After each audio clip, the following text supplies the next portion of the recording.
Hello everyone. Before we start, make sure to like and subscribe to the channel. And leave a comment with where you're from and what time you're watching. That way, YouTube will keep showing you stories just like this one. Now, let's begin. The drive up to Mirror Lake that Saturday morning felt different somehow. Like the forest was holding its breath.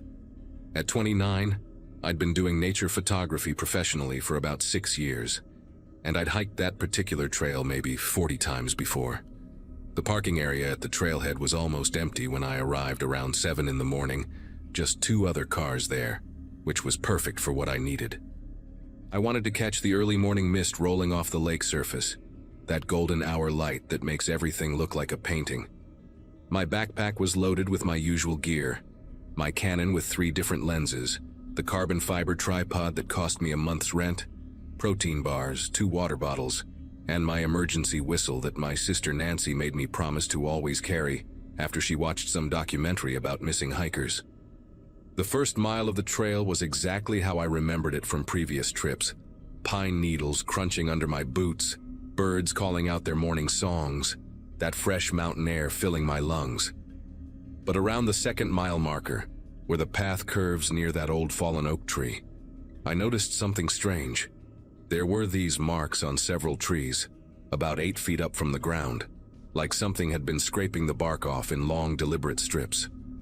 Not random like a bear would do when marking territory, but almost methodical, forming these weird patterns that reminded me of some kind of script or symbols. The exposed wood underneath was still wet with sap, meaning whatever made these marks had done it recently, maybe within the last day or 2. I took a few shots of them, thinking it might be some interesting natural phenomenon I could research later, but when I checked the photos on my camera's LCD screen, they all came out strangely overexposed in just those specific areas where the marks were, even though my settings were perfect for the lighting conditions. About 30 minutes later, I reached the spot where the trail opens up, and you get your first view of Mirror Lake. The water was perfectly still, like glass reflecting the mountains and sky so clearly you could barely tell where the real world ended and the reflection began. But there was no mist. In all my years photographing this lake, there had always been morning mist in weather conditions like these, with the cool night air meeting the warmer water. The absence of it felt wrong, like seeing a person without their shadow. I set up my tripod anyway near my favorite spot, this little rocky outcrop that juts out about 10 feet into the water, and started taking some long exposure shots. Through my viewfinder, I kept noticing this dark shape in the tree line on the opposite shore, maybe 300 yards away. It looked like a person standing perfectly still, but when I'd lower the camera to look with my naked eyes, I couldn't make out anything unusual in those trees. The temperature dropped suddenly while I was switching lenses. I mean, dropped hard. Like going from a mild spring morning to late fall in the span of maybe 2 minutes. My breath started coming out in these thick clouds, and frost actually began forming on the metal parts of my tripod. This was mid-May in California, and the weather forecast had said it would be in the 60s all day. I pulled out my phone to check the weather app, but I had no signal, which was weird because I usually get at least 1 or 2 bars up at the lake. The screen kept flickering too, showing these strange horizontal lines like an old TV with bad reception, even though I'd just charged it fully that morning. That's when I heard it, this low humming sound coming from somewhere across the lake, not mechanical like a drone or an engine, but organic somehow, almost like throat singing but deeper, so deep I could feel it vibrating in my chest cavity. I decided to pack up and head back to the car, every instinct in my body suddenly screaming at me to leave this place. But when I tried to collapse my tripod, the legs wouldn't budge, like they'd been welded in position. The metal was so cold it actually hurt to touch, even through my gloves, and I could see my skin starting to stick to it like when you touch frozen metal in winter. I had to leave it there, just grabbed my camera and started walking quickly back toward the trail. The humming sound was getting louder, or maybe closer, and now it had this weird rhythm to it, almost like words but in no language I'd ever heard. The path I'd taken to get to the lake, the same path I'd walked dozens of times, looked completely different now. The trees seemed taller, closer together, and those strange marks I'd seen earlier were on almost every trunk now, glowing faintly with this pale blue phosphorescence that pulsed in sync with that horrible humming. Then I saw movement in my peripheral vision, something massive shifting between the trees to my left, keeping pace with me but staying just far enough back that I couldn't get a clear look at it. Every time I turned my head to look directly at it, there would be nothing there, just trees and shadows. But the second I'd look away, that movement would start again. It was like whatever this thing was knew exactly where my blind spots were and stayed perfectly within them.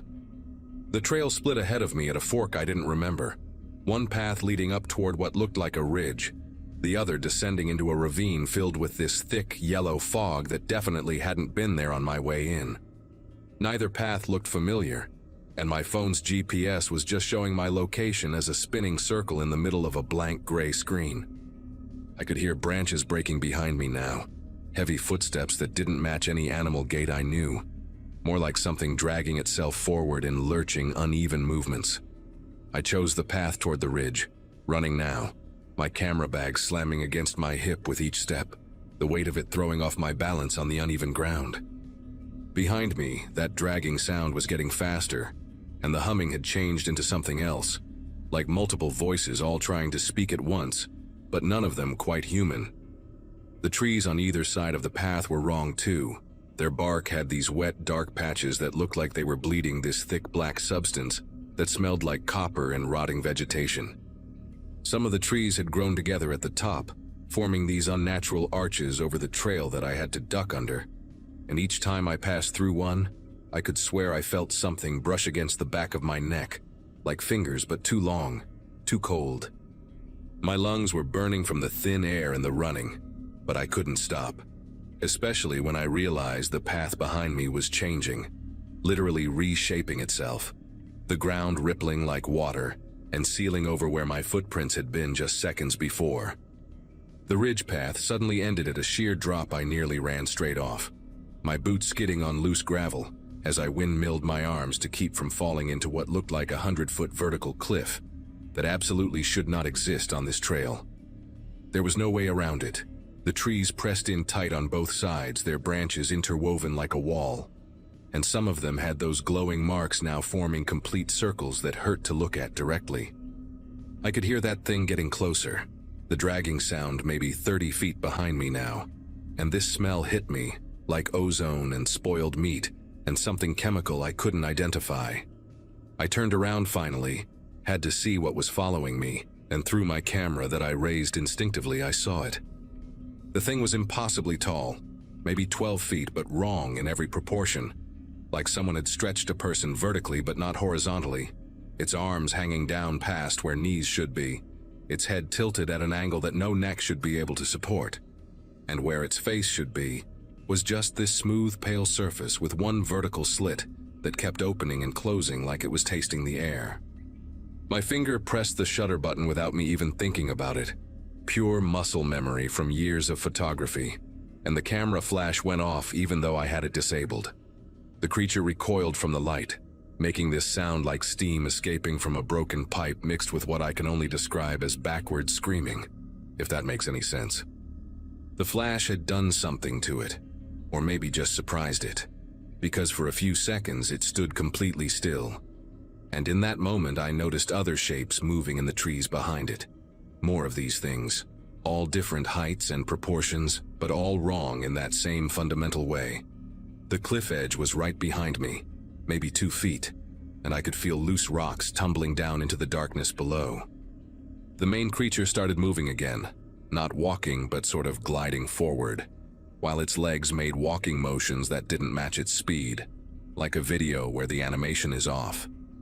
I kept taking pictures, the flash going off over and over, my camera making this high-pitched whining sound I'd never heard it make before, the battery indicator dropping from full to half to critical in maybe 10 seconds. Then something grabbed my ankle from below the cliff edge, not a hand, but something that wrapped around it like a rope made of ice-cold muscle, and I fell hard onto my stomach, my camera flying from my hands and landing near the edge. I could see now that the cliff wasn't empty space but filled with this writhing mass of something organic, like enormous pale worms or tentacles all twisted together, reaching up toward me. The tall creature was almost on top of me now, bending down in a way that made my eyes water, trying to process the impossible angles of its joints, reaching those two long arms toward my face. In desperation, I grabbed my camera and held down the shutter button, the flash strobing like a machine gun, and every burst of light revealed more of those things surrounding us, dozens of them, all swaying in unison to that humming sound that was so loud now it made my teeth ache. The camera grew hot in my hands, actually burning my palms, smoke starting to rise from the battery compartment. But I couldn't stop, wouldn't stop, because the light was the only thing keeping them from touching me. The camera battery exploded with a sharp crack and a burst of white sparks, the heat searing my hands so badly I screamed and threw it away from me. It landed somewhere in the darkness, still sparking and making these electric popping sounds, and without the flash, everything went dark for a moment before my eyes adjusted. But the creatures, all of them, had stopped moving completely, frozen in place like someone had hit pause on a video. The humming cut off instantly, leaving this deafening silence that was somehow worse than the noise. Even that thing wrapped around my ankle had gone rigid, still holding on but not pulling anymore. I stayed perfectly still, not even breathing, terrified that any movement would start everything up again. Then I heard it, coming from somewhere far below in the ravine, my camera's auto timer beeping, that familiar 3-beep pattern before it takes a photo. Beep, beep, beep, flash. The light erupted from below, and in that split second of illumination, I saw all those creatures turn their heads, or what passed for heads, down toward the light source, and they moved toward it like moths to a flame. That 12-foot thing included, all of them flowing down the cliff face in that horrible, boneless way. My ankle was free suddenly, and I scrambled backward, away from the edge, my burnt hands screaming in pain as I used them to push myself up. The path behind me was clear now, completely normal looking, like none of what I'd just experienced had happened. Even those glowing marks on the trees were gone, and the temperature had returned to normal. I ran faster than I've ever run in my life, following the trail that now looked exactly as it should. Familiar landmarks appearing where they should be. The fork in the path gone like it never existed.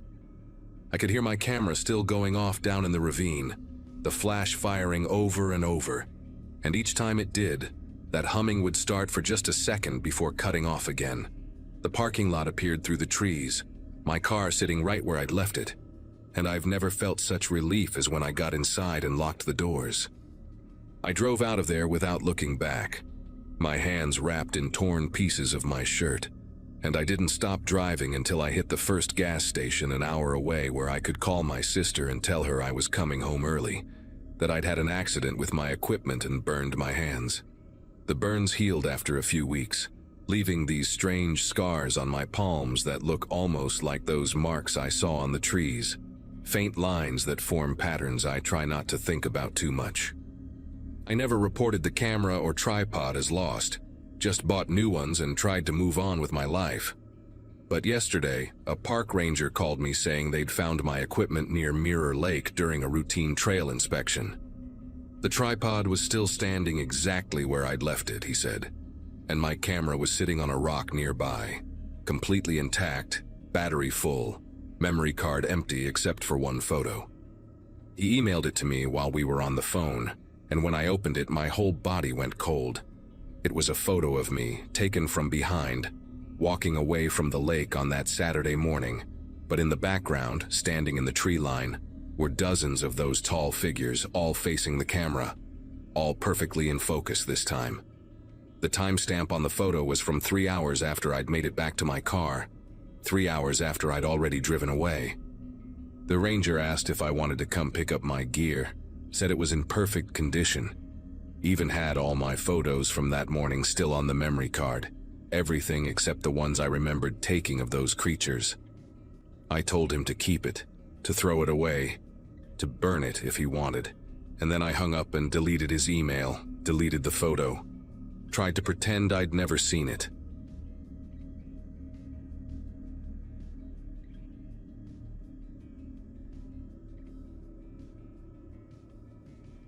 The Hoh rainforest changed everything for me that October, and even now, sitting in my apartment in Seattle with every door locked, I keep checking the windows whenever I hear the slightest noise outside.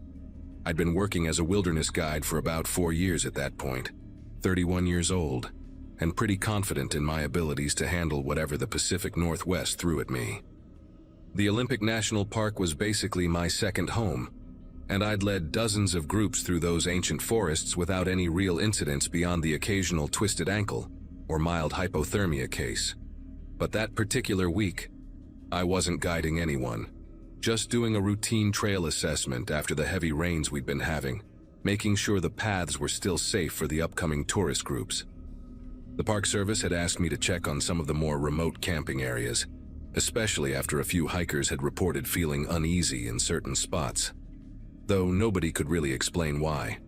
I remember pulling into the visitor center parking lot around dawn that Monday, the whole place shrouded in that thick coastal fog that makes everything look like a watercolor painting. My plan was simple enough: hike the 18-mile loop over 2 days, check the designated camping spots, clear any fallen trees from the trail, and document any damage from the storms. I'd done this exact route maybe 15 times before, knew every moss-covered log and every creek crossing by heart. But when I signed in at the ranger station, the volunteer there, an older guy named Harold who'd been working there forever, mentioned something that made me pause. He said they'd had 3 separate reports in the past month of hikers, hearing what sounded like multiple people talking in the deep forest, always just out of sight, always moving parallel to the trail. The weird part was that when these hikers would call out or try to approach the voices, they'd suddenly stop, like someone had hit a switch. Harold laughed it off, said it was probably just the echo effects you get in dense forest, but I noticed he wasn't quite meeting my eyes when he said it. The first few hours on the trail were exactly what you'd expect. Peaceful, almost meditative, with nothing but the sound of my boots squelching through the mud and the constant drip of water from the canopy above. The Hoh is one of the few temperate rainforests in the continental United States, and being inside it feels like walking through a living cathedral, with those massive Sitka spruces and western hemlocks towering 200 feet overhead. Everything is covered in this thick green moss that muffles sound and makes the whole place feel ancient and untouched. Around mile 6, I stopped at one of the backcountry sites to check the bear boxes and make sure the creek hadn't flooded the area. That's when I found the first weird thing: a brand new camping tent, one of those expensive ultralight models, set up perfectly in the designated spot but completely abandoned. The rainfly was still taut, stakes driven in at the right angles, but when I called out and then carefully unzipped the door, there was nobody inside. Just a sleeping bag laid out neatly and a backpack propped against the tent wall. The backpack had a permit tag with the name Lena McCarthy and a date from 4 days earlier, which immediately set off alarm bells in my head, because nobody leaves their gear like that in the backcountry unless something's seriously wrong. I pulled out my radio to call it in, but all I got was static, which isn't unusual in the valleys but still made me uneasy given the circumstances. Inside the pack, everything was organized perfectly. Food sorted in stuff sacks, clothes rolled military-style, first aid kit easily accessible in the top pocket. Her phone was in there too, dead battery, along with a journal where the last entry, dated 3 days ago, just said hearing them again. Closer now, maybe 20 yards parallel to my tent, at least 3 distinct voices but can't make out words, going to investigate in the morning. The handwriting got progressively shakier toward the end of the sentence, like she was writing in the dark, or maybe just scared. What really got to me though was her camping stove, still set up on a flat rock nearby with a pot of what had been instant coffee, now diluted by 3 days of rain, like she'd been in the middle of making breakfast when she just walked away. I started searching the immediate area in expanding circles, calling out Lena's name every few seconds, but the forest just swallowed my voice like it was nothing. About 15 feet from the tent, I found what made my chest tighten with genuine fear. These deep parallel grooves in the moss, maybe 3 feet apart, like something heavy had been dragged through. The moss in the Hoh grows so thick that it takes real force to tear through it like that, and these marks were deep, exposing the dark soil underneath. They led away from the campsite, heading northwest, deeper into the forest where the trail doesn't go, where the trees grow so close together that even at noon it's perpetually twilight. I followed them for maybe 20 feet before they just ended, not gradually fading but stopping abruptly at the base of a massive cedar tree, as if whatever made them had simply ceased to exist at that spot. The ground beyond was completely undisturbed, that pristine green carpet of moss without a single footprint or broken twig. I stood there for a good 5 minutes, trying to make sense of what I was seeing, when I heard it. Voices, multiple people talking in conversational tones coming from somewhere off to my left, but impossible to pinpoint exactly. The acoustic properties of the rainforest are strange, with all that moss absorbing and redirecting sound. But this was different from any echo or trick of the forest I'd experienced before. The voices seemed to move, sliding between the trees like smoke, sometimes sounding 50 feet away. Then suddenly much closer, maybe 10 feet, but I never saw anyone. The really unsettling part was that I could almost understand them, like when you hear people talking in the next room, and you can make out the rhythm and cadence of conversation, but not the actual words. I called out several times, identified myself as a wilderness guide, asked if anyone needed help, but the moment my voice left my mouth, the other voices stopped completely, leaving just the steady drip of water from the branches. The silence that followed was worse than the voices, that complete absence of sound that shouldn't exist in a forest full of life. And I realized I hadn't heard a single bird or squirrel since I'd found Lena's tent. I backed away slowly toward the campsite, keeping my eyes on the trees where I'd heard the voices, and that's when I noticed something that made my mouth go dry. Fresh footprints in the mud near the edge of the clearing. Lots of them, way more than could be explained by one lost hiker.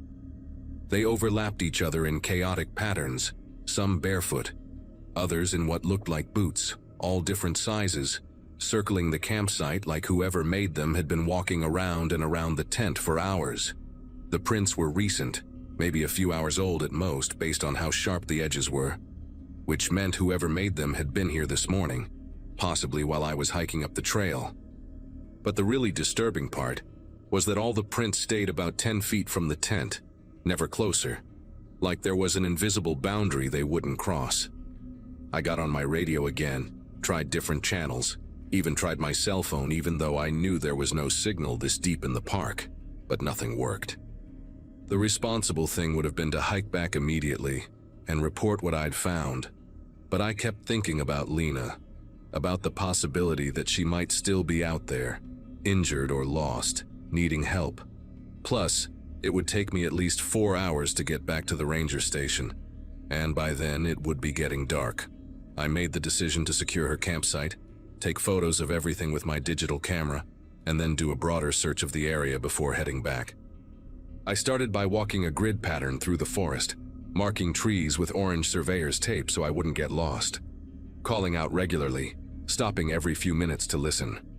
About 200 yards from the campsite, I found a cluster of fallen logs arranged in a rough circle, and in the center, scattered on the ground, were pieces of clothing, a rain jacket, hiking boots, wool socks, all women's sizes, all looking like they'd been carefully placed rather than dropped in panic. The jacket had Lena's name written on the tag in permanent marker, and the boots matched the size listed on her permit, but everything was completely clean, no mud, no moisture, like they'd been carefully washed and dried before being placed there. I photographed everything from multiple angles, my mind racing through possible explanations. Maybe she'd had some kind of breakdown, maybe there was a group of people living illegally in the park, maybe this was some kind of elaborate hoax. But none of it made sense with what I was seeing. Then I heard the voices again, much louder this time, and definitely coming from multiple directions at once, surrounding me in a rough semicircle. They were still conversational, almost casual, but there was something wrong with the rhythm, like when you slow down audio just slightly, and the pitch drops, but the words stay the same. I spun around, trying to spot whoever was out there, and for just a second, I swear I saw movement between the trees, several figures walking parallel to each other, maintaining perfect spacing like they'd rehearsed it. But when I blinked and looked again, there was nothing. That's when I decided to get the hell out of there. Forget the search. Forget protocol. Just get back to civilization and let the proper authorities handle whatever this was. I started back toward Lena's campsite to grab her pack as evidence, moving fast, but trying not to run because running in the rainforest is a good way to break an ankle or worse. The voices followed me, maintaining that same conversational tone, never getting louder or quieter regardless of how fast I moved, and I could hear branches snapping somewhere behind me, steady and rhythmic like footsteps, but too synchronized, like multiple people walking in perfect unison. When I reached the campsite, I grabbed Lena's backpack, shoved her journal and phone into my own pack, and started down the trail toward the parking area. But after about 50 yards, I stopped dead because there, right in the middle of the trail where I'd walked just hours before, were more of those drag marks, fresh ones. The moss still spring back at the edges, leading off the trail in the opposite direction from where I'd found the clothes. I stood there breathing hard, trying to decide whether to follow these new marks or keep heading for safety, when I heard something that made every muscle in my body tense up. My own voice, clear as day, calling out from somewhere deeper in the forest, saying the exact words I'd used earlier when searching for Lena. Not an echo, not distorted, but perfectly clear, like a recording being played back through high-quality speakers hidden in the trees. Then another voice joined it, also mine but from a different direction, repeating my words from when I'd first found the tent, even mimicking the slight crack in my voice when I'd said her name. More voices added to the chorus, all mine, all from different moments during my search, overlapping and creating this horrible cacophony of myself talking to myself from every direction. I'm not ashamed to admit that I ran then, full sprint down that trail, branches whipping at my face, my pack bouncing painfully against my spine, those voices keeping pace with me effortlessly, now mixing in what sounded like Lena's voice too, though I'd never heard her speak, just fragments of words and phrases that might have been hers from before she disappeared. I ran for maybe 2 miles before my lungs forced me to stop, doubled over on the trail, gasping for air, and that's when I realized the voices had stopped, cut off mid-word like someone had pulled the plug on a stereo system. The normal forest sounds were back, birds chirping, squirrels chattering, the wind moving through the canopy. And for a moment I thought maybe I'd imagined it all. Maybe I was having some kind of panic attack or hallucination brought on by finding that abandoned campsite. But then I looked down at my boots and saw that they were covered in that same dark soil that had been exposed by the drag marks, even though I'd been careful to stay on the trail. I made it back to my truck just before dark, drove straight to the ranger station, and reported everything to the head ranger, who called in a full search and rescue team. They found Lena's campsite exactly as I described it, found the drag marks, even found some of the footprints, but no trace of Lena herself, or the clothes I'd photographed at that circle of logs, which were somehow gone even though I had the pictures to prove they'd been there. The search went on for 2 weeks, with dogs, helicopters, even volunteer cavers checking the underground systems in the area, but Lena McCarthy was never found, and neither was any explanation for what I experienced that day. The official report lists her as missing, presumed lost in the wilderness, but I know there's more to it than that. And I think the Rangers know it too, even if they won't say it officially. I quit my job as a wilderness guide 3 weeks after the incident. Couldn't bring myself to lead people into those woods knowing what might be out there, watching, listening, copying our voices for reasons I don't want to understand.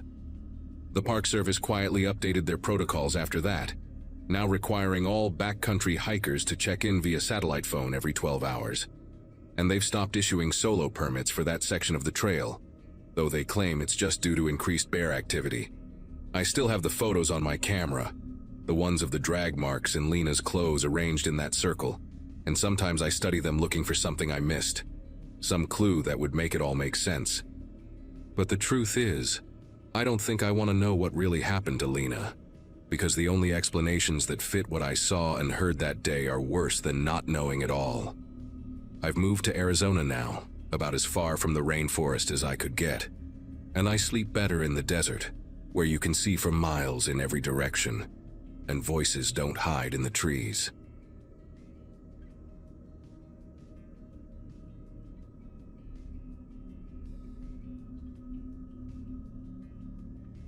Oregon has always been home to me, and at 32, I'd spent most weekends exploring every trail within 100 miles of Bend.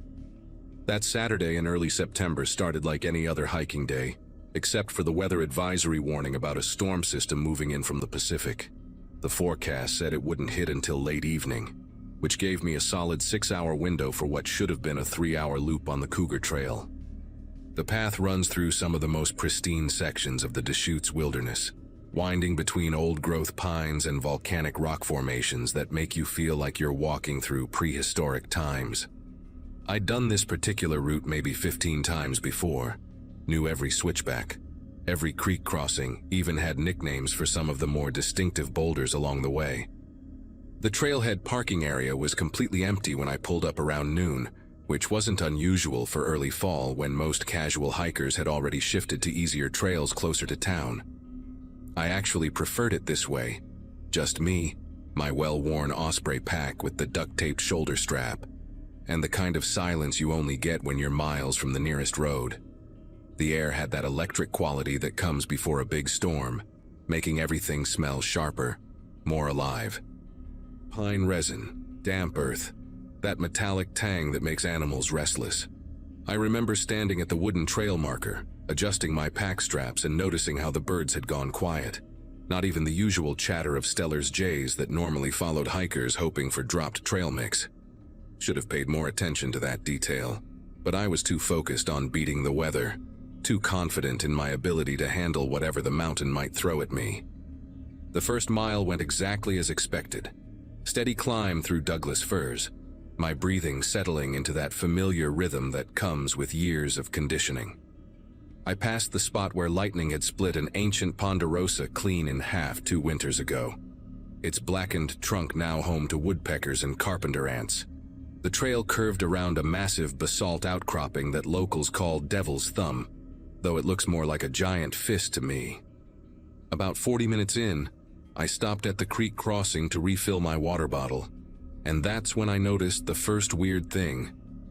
The usual muddy area where deer came down to drink was covered in fresh tracks, but they were all heading the same direction, away from the mountain, toward the lower elevations. Not just deer either.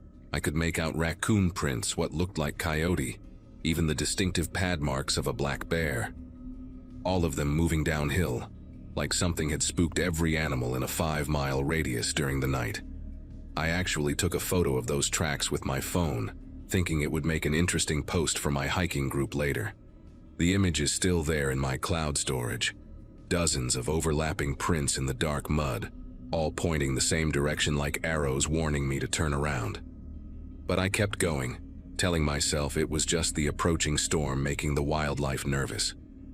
Another half-mile up, the trail narrowed between 2 van-sized boulders, creating this natural gateway that always made me feel like I was entering another world. Usually there were chipmunks darting across the rocks here, but today there was nothing, just the sound of wind starting to pick up in the canopy above. The temperature had dropped maybe 10 degrees since I'd started, and I pulled on my fleece jacket, the bright orange one my sister had given me specifically so hunters wouldn't mistake me for anything else. Funny how that detail would become important later, though not in the way anyone would expect. At mile marker 2, where the trail splits between the summit road and the lower loop, I found something that made me stop dead in my tracks. There were fresh scratches on the trees, not just on one, but on maybe 7 or 8 Douglas firs in a rough circle around the trail junction. These weren't random marks. They were deliberate, deep gouges that had torn through the bark down to the white wood underneath. Each set started about 7 feet up and raked downward in parallel lines, 4 grooves at a time. The sap was still wet, beating up like blood from fresh wounds. I've seen bear markings before. They usually scratch to mark territory or just to stretch, but these were different. Too high for a black bear standing on its hind legs, and the spacing between the claw marks was wider than my outstretched hand. Mountain lions will sometimes scratch trees, but not like this, not in a pattern that seemed almost territorial, almost like a warning. The weirdest part was how fresh everything looked. The wood chips were still scattered on the ground, some still clinging to the rough bark by threads of cambium. I stood there for maybe 5 minutes, just staring at those marks and trying to make sense of them. Part of my brain was already screaming at me to turn around, but the rational side kept making excuses. Maybe it was a particularly large bear.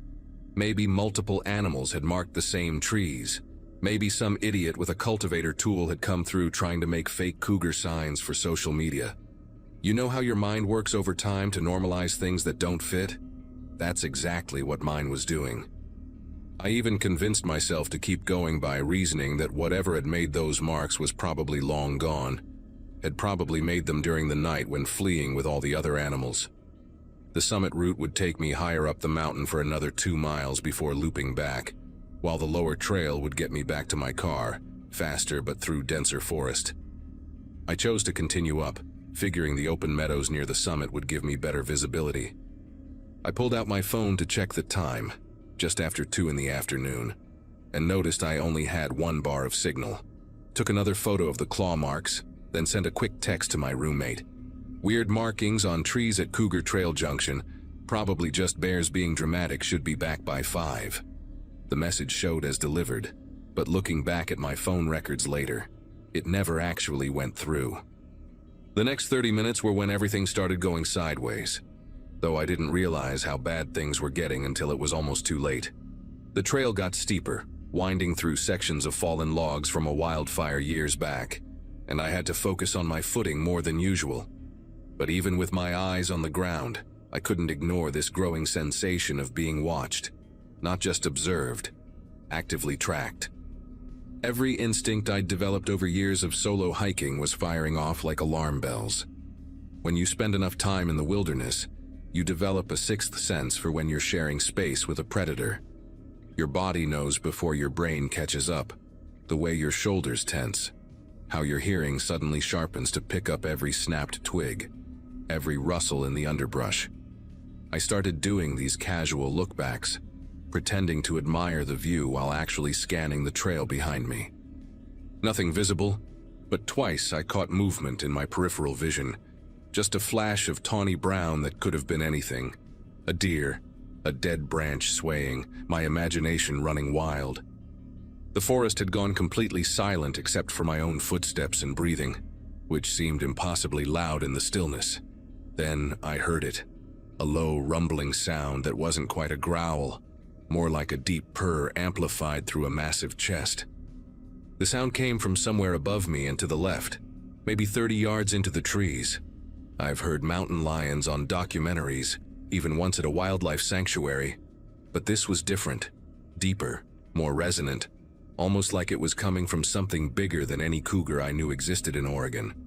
My legs wanted to run, every muscle coiled and ready to sprint, but I forced myself to keep walking at the same pace. Running from a predator triggers their chase instinct. That's basic survival knowledge. Instead, I started making noise, lots of it. Talking loudly to myself about absolutely nothing, commenting on the trees, the weather, rattling my water bottle against my pack. Just another hiker here. Nothing interesting, definitely not prey. That kind of desperate monologue you do when you're trying to convince yourself as much as whatever's out there. I pulled out my phone again, thinking maybe I could call for help, but the signal was completely gone. Did manage to start recording a video, holding the phone up like somehow documenting this would protect me. The footage from that attempt is shaky, mostly showing tree trunks and my orange jacket sleeve. But if you turn the volume way up, you can hear that purring sound in the background, following along as I moved up the trail. The attack happened at the switchback near the ridge, where the trail makes a sharp turn around a granite boulder the size of a small house. I came around the corner, and there it was. Not charging, not hiding, just standing in the middle of the trail about 20 feet ahead. To this day, I have trouble describing exactly what I saw because my brain kept trying to categorize it as a mountain lion, but nothing about the proportions was right. This thing was massive, probably 250 pounds of pure muscle, with shoulders that came up to my chest. Its coat was the standard tawny color, but with these strange darker markings along its spine, almost like stripes that had been smudged. But it was the eyes that made everything inside me go cold. They were reflecting the afternoon light in this unnatural green-gold color, too intelligent, too focused, like it was studying me rather than just seeing prey. We stood there staring at each other for what felt like hours, but was probably only 10 seconds. Then it did something I'll never forget. It smiled, or at least that's what it looked like. Its lips pulled back, showing teeth that were way too long for any cougar, and it made that purring sound again, but now I could see its throat vibrating with it. My hand was still holding my phone up, recording everything, though I wasn't conscious of it anymore. That 8-second final video everyone talks about? That was this moment, though the quality is so bad from my shaking that you can barely make out more than those glowing eyes. I don't remember making the decision to run. 1 second I was frozen there. The next I was crashing through the underbrush off the trail, my pack bouncing against my back, branches tearing at my jacket and face. Behind me I heard it follow, not running but moving through the forest with this horrible leisurely pace, like it knew I couldn't get away. I stumbled over a root, went down hard, and that's when I felt the first swipe across my backpack. The claws went through the fabric like paper, and I felt the straps give way. I shrugged out of it and kept running, heard it stop to investigate what I'd dropped. That probably bought me 30 seconds. My map was in that pack's side pocket, and when search and rescue found it later, it had been methodically shredded, like something with opposable thumbs had pulled it out and torn it apart piece by piece. They also found my water bottle 20 yards away, punctured by what they initially thought were knife marks until they measured the spacing. I made it another 100 yards before I realized the sounds behind me had stopped. Not gone away. Stopped, like it had just decided to let me go. I didn't stop running until I hit the lower trail, then basically fell down the last mile to the parking area. My car was still the only one in the lot when I burst out of the trees, gasping and covered in scratches from my off-trail crash. The storm was starting to roll in, dark clouds eating up the sky, and the first fat raindrops were hitting the gravel. I fumbled with my keys for what felt like forever, kept looking back at the tree line, expecting to see those green gold eyes watching me. Nothing there, but I could feel it, still up on the mountain, still aware of exactly where I was. I drove straight to the ranger station in town. Must have looked absolutely insane walking in there, wild-eyed and bleeding, trying to explain what had happened. The ranger on duty, an older guy named Frank who'd been working the Deschutes for 20 years, took one look at me and called for backup. Not because he didn't believe me, because he did. Turns out there had been 3 other reports in the past month, all from experienced hikers, all describing the same thing. Abnormally large cougar, unusual markings, intelligent behavior that didn't match any known wildlife patterns. They'd been keeping it quiet to avoid panic, but they had a whole task force working on it. Frank showed me a cast they'd made of tracks found near another encounter. The paw print was almost 8 inches across, nearly twice the size of a normal mountain lion. They closed the cougar trail the next day, officially for storm damage assessment, but it stayed closed for 3 months. During that time, 2 wildlife biologists from Oregon State University set up trail cameras all along my route and found absolutely nothing. Whatever it was had vanished, moved on, or gotten better at avoiding detection. The theory they eventually settled on was an escaped exotic pet, maybe a cougar-leopard hybrid, that someone had been keeping illegally, though that didn't explain the size or the behavioral oddities. They never found it, and the trail reopened that winter with new warning signs about aggressive wildlife and recommendations to hike in groups of 4 or more. I went back once, about a year later, with 5 other people in broad daylight. The claw marks on those trees had been cut down, removed, but you could still see the stumps where they'd chainsawed them out. Nobody talks about it officially anymore, but if you chat with the local hikers, everyone knows someone who's seen something wrong up on that mountain. I still hike, but never alone, never that trail, and never without enough gear to make myself look as big and loud as possible. Sometimes at night when it's really quiet, I can still hear that purring sound in my memory, and I wonder if it's still out there, waiting for the next solo hiker who thinks they know these woods.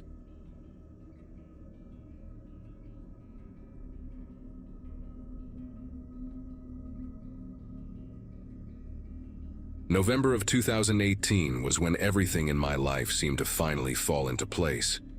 I'd just landed a job as a software developer at a tech startup in Bellevue after years of grinding through contract work, and my girlfriend Jamie and I were driving back from visiting her parents in Spokane for Thanksgiving weekend. The drive through Snoqualmie Pass usually took about 4 hours, but we'd left late Sunday afternoon, hoping to avoid the worst of the holiday traffic. Jamie dozed in the passenger seat while I navigated the winding mountain roads, the sunset painting the snow-capped peaks in shades of orange and purple. We'd been together for 3 years, and I had an engagement ring hidden in my apartment back home, planning to propose on New Year's Eve. Most of my friends from college were already married with kids by then, but Jamie and I had taken our time, made sure we were ready. Life felt perfect, predictable even, in that comfortable way where you think nothing truly bad could ever touch you. The sun had just dipped below the mountain ridges when I spotted it. This old white van, maybe from the early 90s, pulled halfway off the road and partially hidden among the Douglas firs. What caught my attention wasn't just the awkward angle it was parked at, like someone had yanked the wheel hard to the right in a panic, but the way the driver's door hung wide open, interior light casting a weak yellow glow onto the pine needles below. I'd driven this past dozens of times for work and camping trips, and you learn pretty quick that leaving your vehicle like that in November, with temperatures dropping below freezing at night, meant either someone was in serious trouble or they'd abandoned it in a real hurry.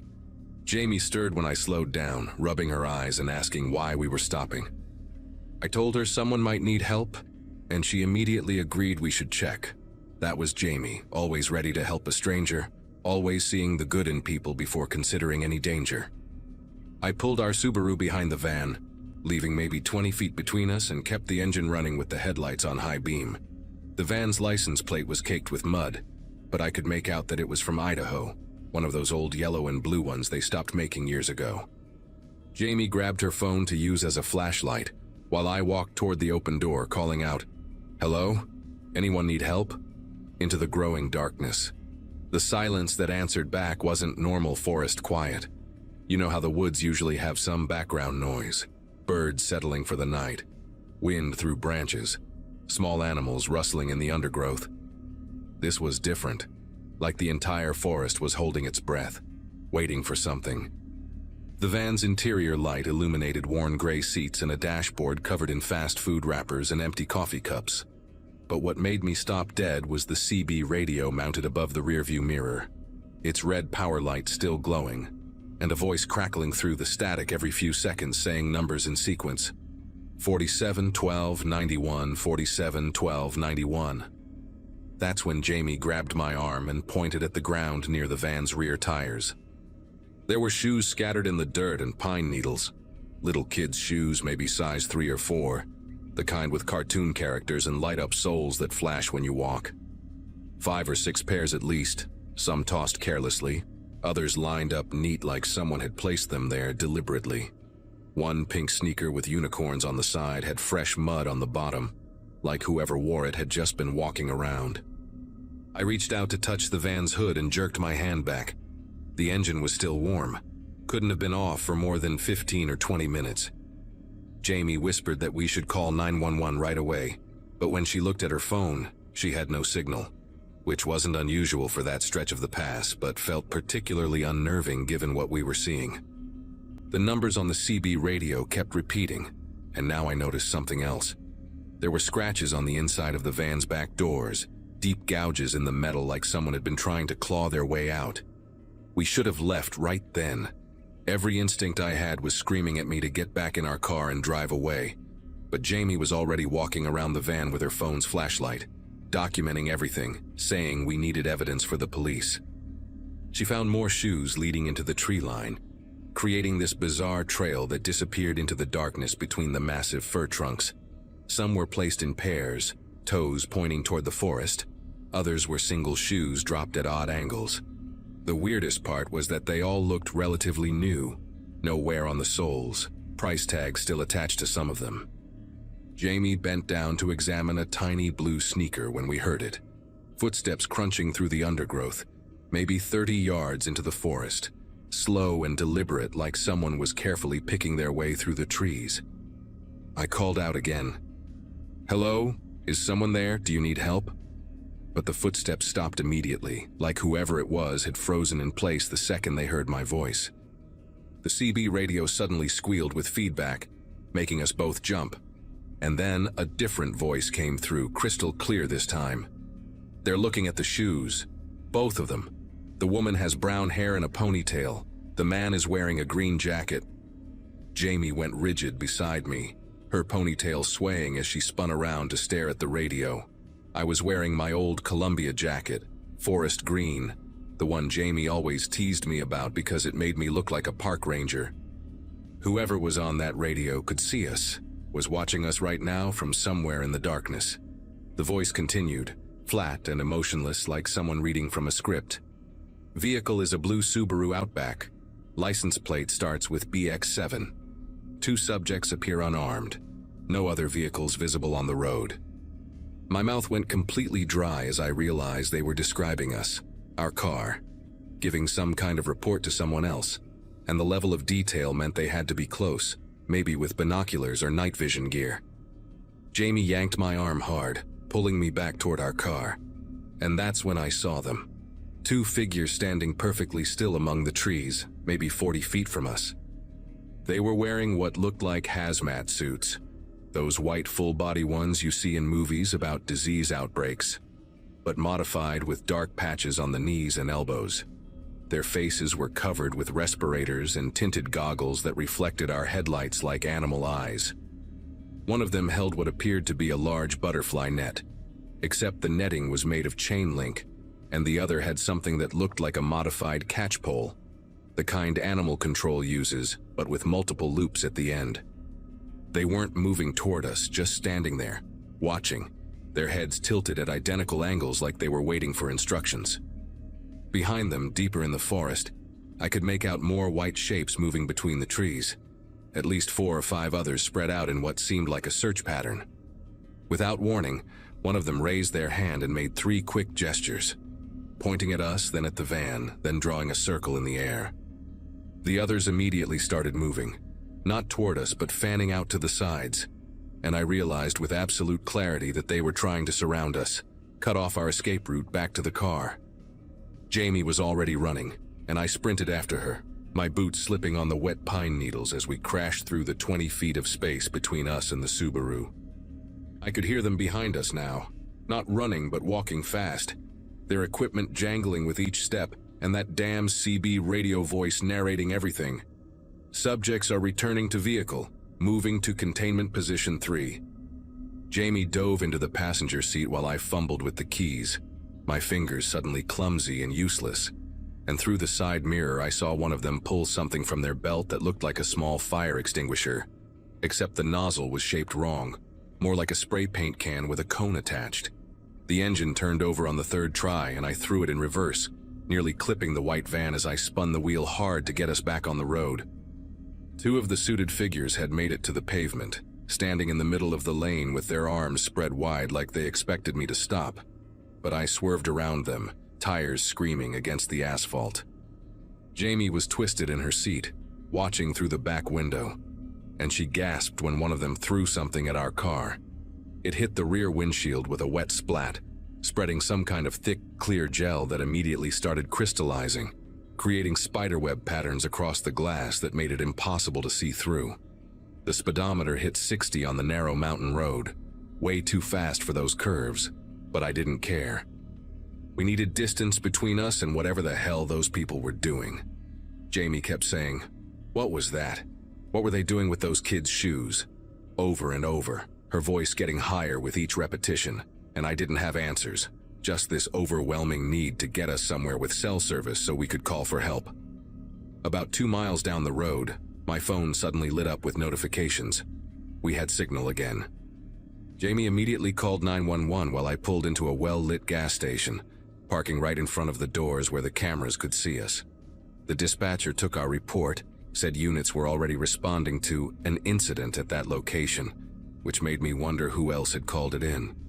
While we waited, I noticed that gel stuff on our back window was dissolving on its own, leaving no trace except a slight warping in the glass like heat damage. The police showed up 20 minutes later, 2 state troopers who looked skeptical until they saw our faces, saw how genuinely terrified we were. They said they'd found the van exactly where we described it, but it was completely empty. No shoes, no CB radio. Nothing but standard vehicle registration belonging to some guy in Boise who'd reported it stolen 3 weeks ago. No signs of anyone in hazmat suits, no unusual footprints, nothing to corroborate our story except our obvious distress and that strange damage to our rear window. The trooper taking our statement, Officer Brennan, kept asking if we'd gotten any photos or videos, but Jamie's phone had somehow corrupted all the pictures she'd taken, just black squares with error messages when you tried to open them. Brennan did mention something that made my skin prickle, though. There'd been 3 other reports in the past month about unusual activity along that stretch of road, always involving abandoned vehicles and strange sightings, but never any solid evidence. He showed us a printout from another incident report where a truck driver described seeing kids' clothing arranged in patterns near mile marker 48, right where we'd stopped. But when deputies investigated, they found nothing.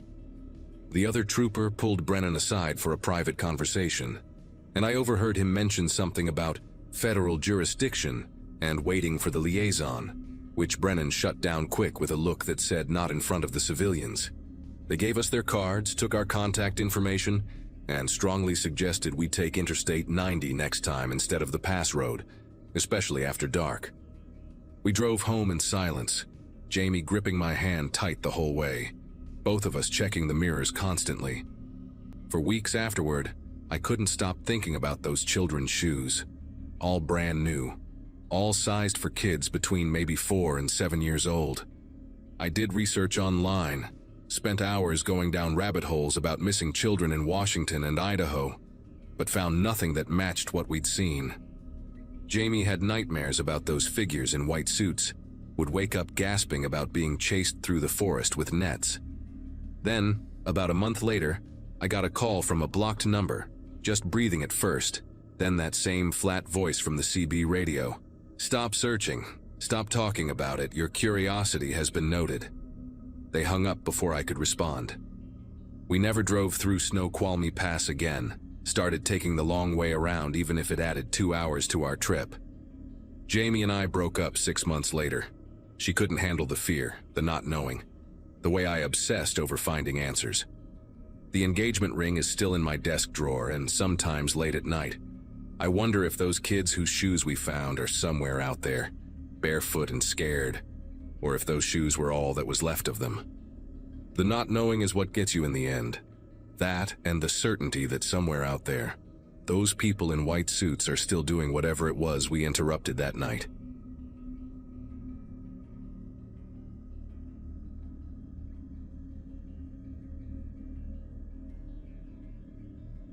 Jason kept checking his altimeter every 10 minutes, like the numbers would somehow change if he stared at them hard enough. We were pushing through the scree field above Pumice Creek when he finally voiced what we'd both been thinking. Those clouds rolling in from the west weren't supposed to be there. The forecast had been bulletproof, 5 days of high pressure that should have given us the perfect summit window for Glacier Peak. But mountains don't care about forecasts, and by the time we reached our planned camp at 7,000 feet, the temperature had already dropped 15 degrees from what it should have been. Setting up the tent became a race against the wind that came out of nowhere, turning what should have been a 10-minute task into a wrestling match with fabric and poles. Jason actually laughed when the first gust nearly ripped the rainfly from my hands, said something about how his wife would kill him if she knew conditions were already going sideways on day 1. That night changed everything. Around midnight, I woke up to a sound that didn't belong. Not the wind battering our tent, which had gotten strong enough to bow the poles inward with each gust, but something else underneath it. Like footsteps in the snow, except heavier, more deliberate. Jason was still out cold in his sleeping bag, snoring despite the chaos outside, so I just lay there listening, trying to convince myself it was just chunks of ice falling from the seracs above us. The sound circled our tent 3 times, always maintaining the same measured pace before stopping directly outside the vestibule. Then nothing. Just the wind screaming across the glacier and my heart hammering so hard I thought it might wake Jason up.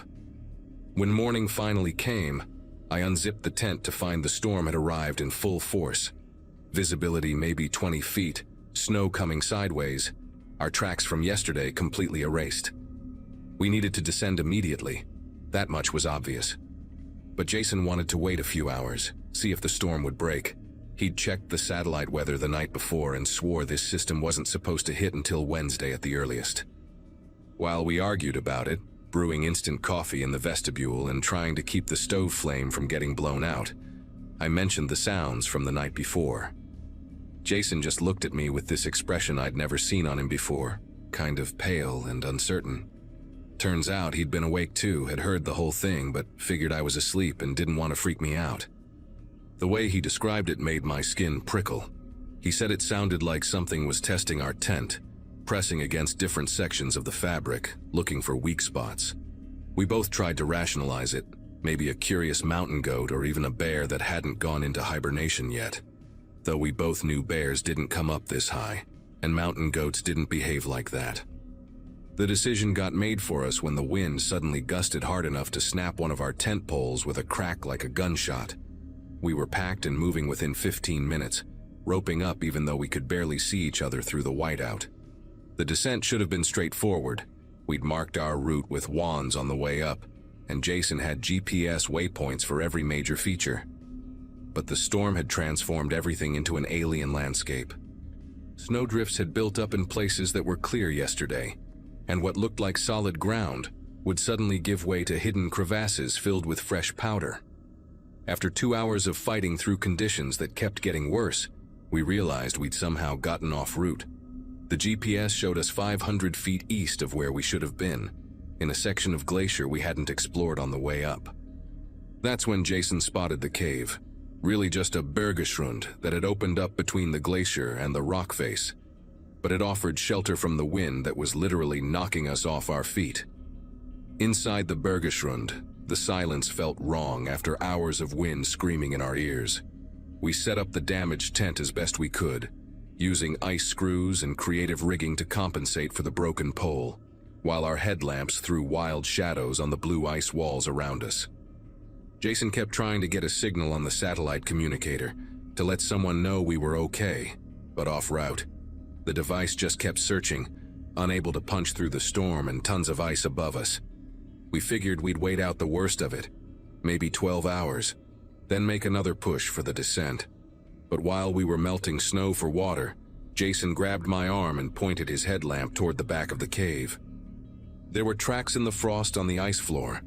Not our boot prints, but something else, like elongated bare feet with toes that seemed too long, heading deeper into the darkness where the bergschrund narrowed into a crack. Jason tried to joke that maybe someone else had taken shelter here earlier, but his voice cracked halfway through, and we both knew those prints looked fresh, the edges still sharp and defined. Neither of us wanted to explore deeper into that cave, but we also couldn't leave. The storm outside had turned into a full Arctic blast that would kill us in hours. We decided to take shifts staying awake, keeping watch while the other tried to sleep. During my first watch, around what must have been early evening, though it was impossible to tell in the permanent twilight of the storm, I heard it again, that same measured, heavy movement from the night before. But this time it was coming from inside the cave, from that narrow crack where the tracks led. The sound would approach, slow and deliberate, until it was maybe 30 feet away, just beyond where our headlamp beams could reach. Then it would stop for 10-15 minutes before retreating back into the darkness. Each time it came closer, lingered longer. I woke Jason after the third approach, and we both sat there, ice axes in hand, staring into that black gap while our breath clouded in the freezing air. Jason whispered that we needed to move, storm or no storm, but right as he said it, something scraped against the ice right at the edge of our light, a sound like fingernails but much larger, dragging slowly across the frozen surface. We grabbed our packs and bolted out of that cave so fast I don't even remember putting on my crampons. The storm hit us like a physical wall, visibility down to maybe 10 feet, wind strong enough that we had to lean into it just to stay upright. Jason took the lead on the rope, using the GPS to navigate while I followed, both of us moving way too fast for conditions that bad. Every few minutes, one of us would punch through a snow bridge or lose footing on the ice, saved only by the rope between us. But we didn't slow down, couldn't slow down, because even through the howling wind, we could hear something behind us. Not footsteps exactly, more like something heavy being dragged across the ice, getting closer whenever we stopped to check the GPS or catch our breath. At one point, Jason's crampon got stuck in a crack, and while he was freeing it, I turned around with my headlamp and saw a shape in the snow maybe 20 feet back. Tall, much taller than a person should be, with proportions that looked wrong, arms too long, moving in this jerky, unnatural way like it wasn't used to walking upright. The next few hours blend together in my memory like a nightmare you can't quite recall in detail. We descended blind through the whiteout, following GPS bearings that led us through terrain we didn't recognize, rappelling off ice walls we couldn't properly assess, taking risks that would have been suicidal in any other circumstance. Jason's altimeter showed we were losing elevation fast, but nothing looked familiar. The storm had erased all our wands, covered our tracks, turned the entire mountain into a maze of false leads and dead ends. Somewhere during that descent, I think around midnight based on Jason's watch, we got separated. One moment the rope was taut between us, the next it went slack. I pulled and pulled but just got more rope, until I reached the end and found it had been cut clean through. The ends frayed like something had bitten through the core. I screamed Jason's name until my throat went raw, but the wind swallowed everything. I was alone on that glacier with whatever had been following us, in a whiteout so complete I couldn't see my own feet. Training kicked in before panic could take over completely. Find shelter, stay put, wait for the storm to break. That's what every mountaineering course teaches you. I used my ice axe to probe ahead, found a wind lip in the glacier where I could dig out a small snow cave. My fingers were going numb inside my gloves as I hollowed out just enough space to squeeze inside with my pack. The satellite communicator still showed no signal. The GPS showed my elevation at around 9,000 feet, but the coordinates meant nothing without landmarks to reference. I forced myself to eat something, melt snow for water, all the mechanical survival tasks that keep you from thinking too hard about the situation. But then I heard breathing outside my snow cave. Deep, rhythmic, definitely not wind. Something was circling my shelter, and occasionally I'd hear what sounded like sniffing, like a dog trying to catch a scent, except the sound was coming from at least 7 feet off the ground. I turned off my headlamp and sat in complete darkness, ice axe gripped so tight my forearms cramped, listening to that thing pace around my cave for what felt like hours. Dawn never really came. The storm just shifted from black to gray. The wind dropped from lethal to merely dangerous. When I finally worked up the courage to crawl out of my snow cave, the first thing I saw were tracks everywhere around my shelter. Hundreds of them, like whatever it was, had been agitated, pacing frantically. But these tracks were different from what we'd seen in the Bergeschrund. Some looked almost human, others were those same elongated prints, and some were just deep gouges in the snow like something had been walking on all fours. I started descending again, moving fast but careful, following what I hoped was the fall line that would eventually lead to tree line and safety. The visibility improved to maybe 50 feet, and that's when I found Jason's jacket. It was torn to pieces, hanging from an ice formation like a flag. The fabric shredded in parallel lines that looked deliberate, methodical. No blood, no body, just the jacket and his GPS unit lying in the snow still showing our plotted route. I grabbed the GPS and kept moving, trying not to think about what those claw marks in the fabric meant, trying not to notice that something was still following me, staying just outside my field of vision in the swirling snow. The tree line saved my life. After 6 more hours of desperate descending, crashing through wind-loaded slopes that could have avalanched at any moment, I finally hit the first scraggly mountain hemlocks. Whatever had been following me stopped at the trees. I could feel it watching from up on the glacier, but it wouldn't come into the forest.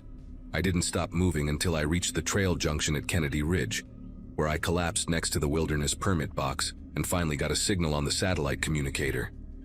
Search and rescue found me there 8 hours later, hypothermic and babbling about Jason still being up on the mountain. They launched a massive search that went on for 5 days once the storm cleared. They found our shredded tent right where I said it would be, found the Bergeschrund with those strange tracks already half filled with new snow, found scraps of Jason's clothing scattered across a quarter-mile of glacier. But they never found Jason.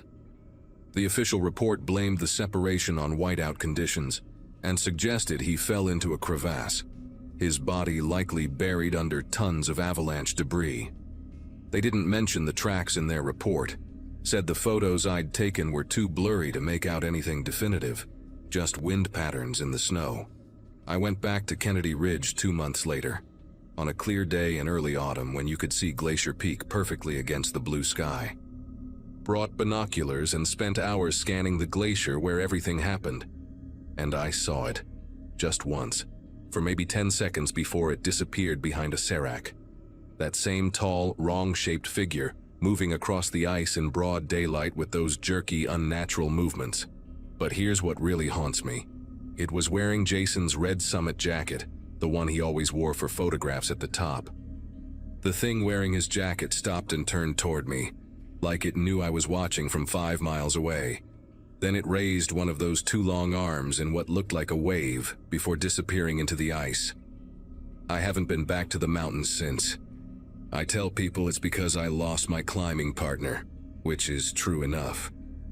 But the real reason is that sometimes, on cold nights when the wind picks up, I can still hear those careful, measured footsteps circling my house, and I know that one day, when the conditions are just right, it's going to come looking for the one that got away.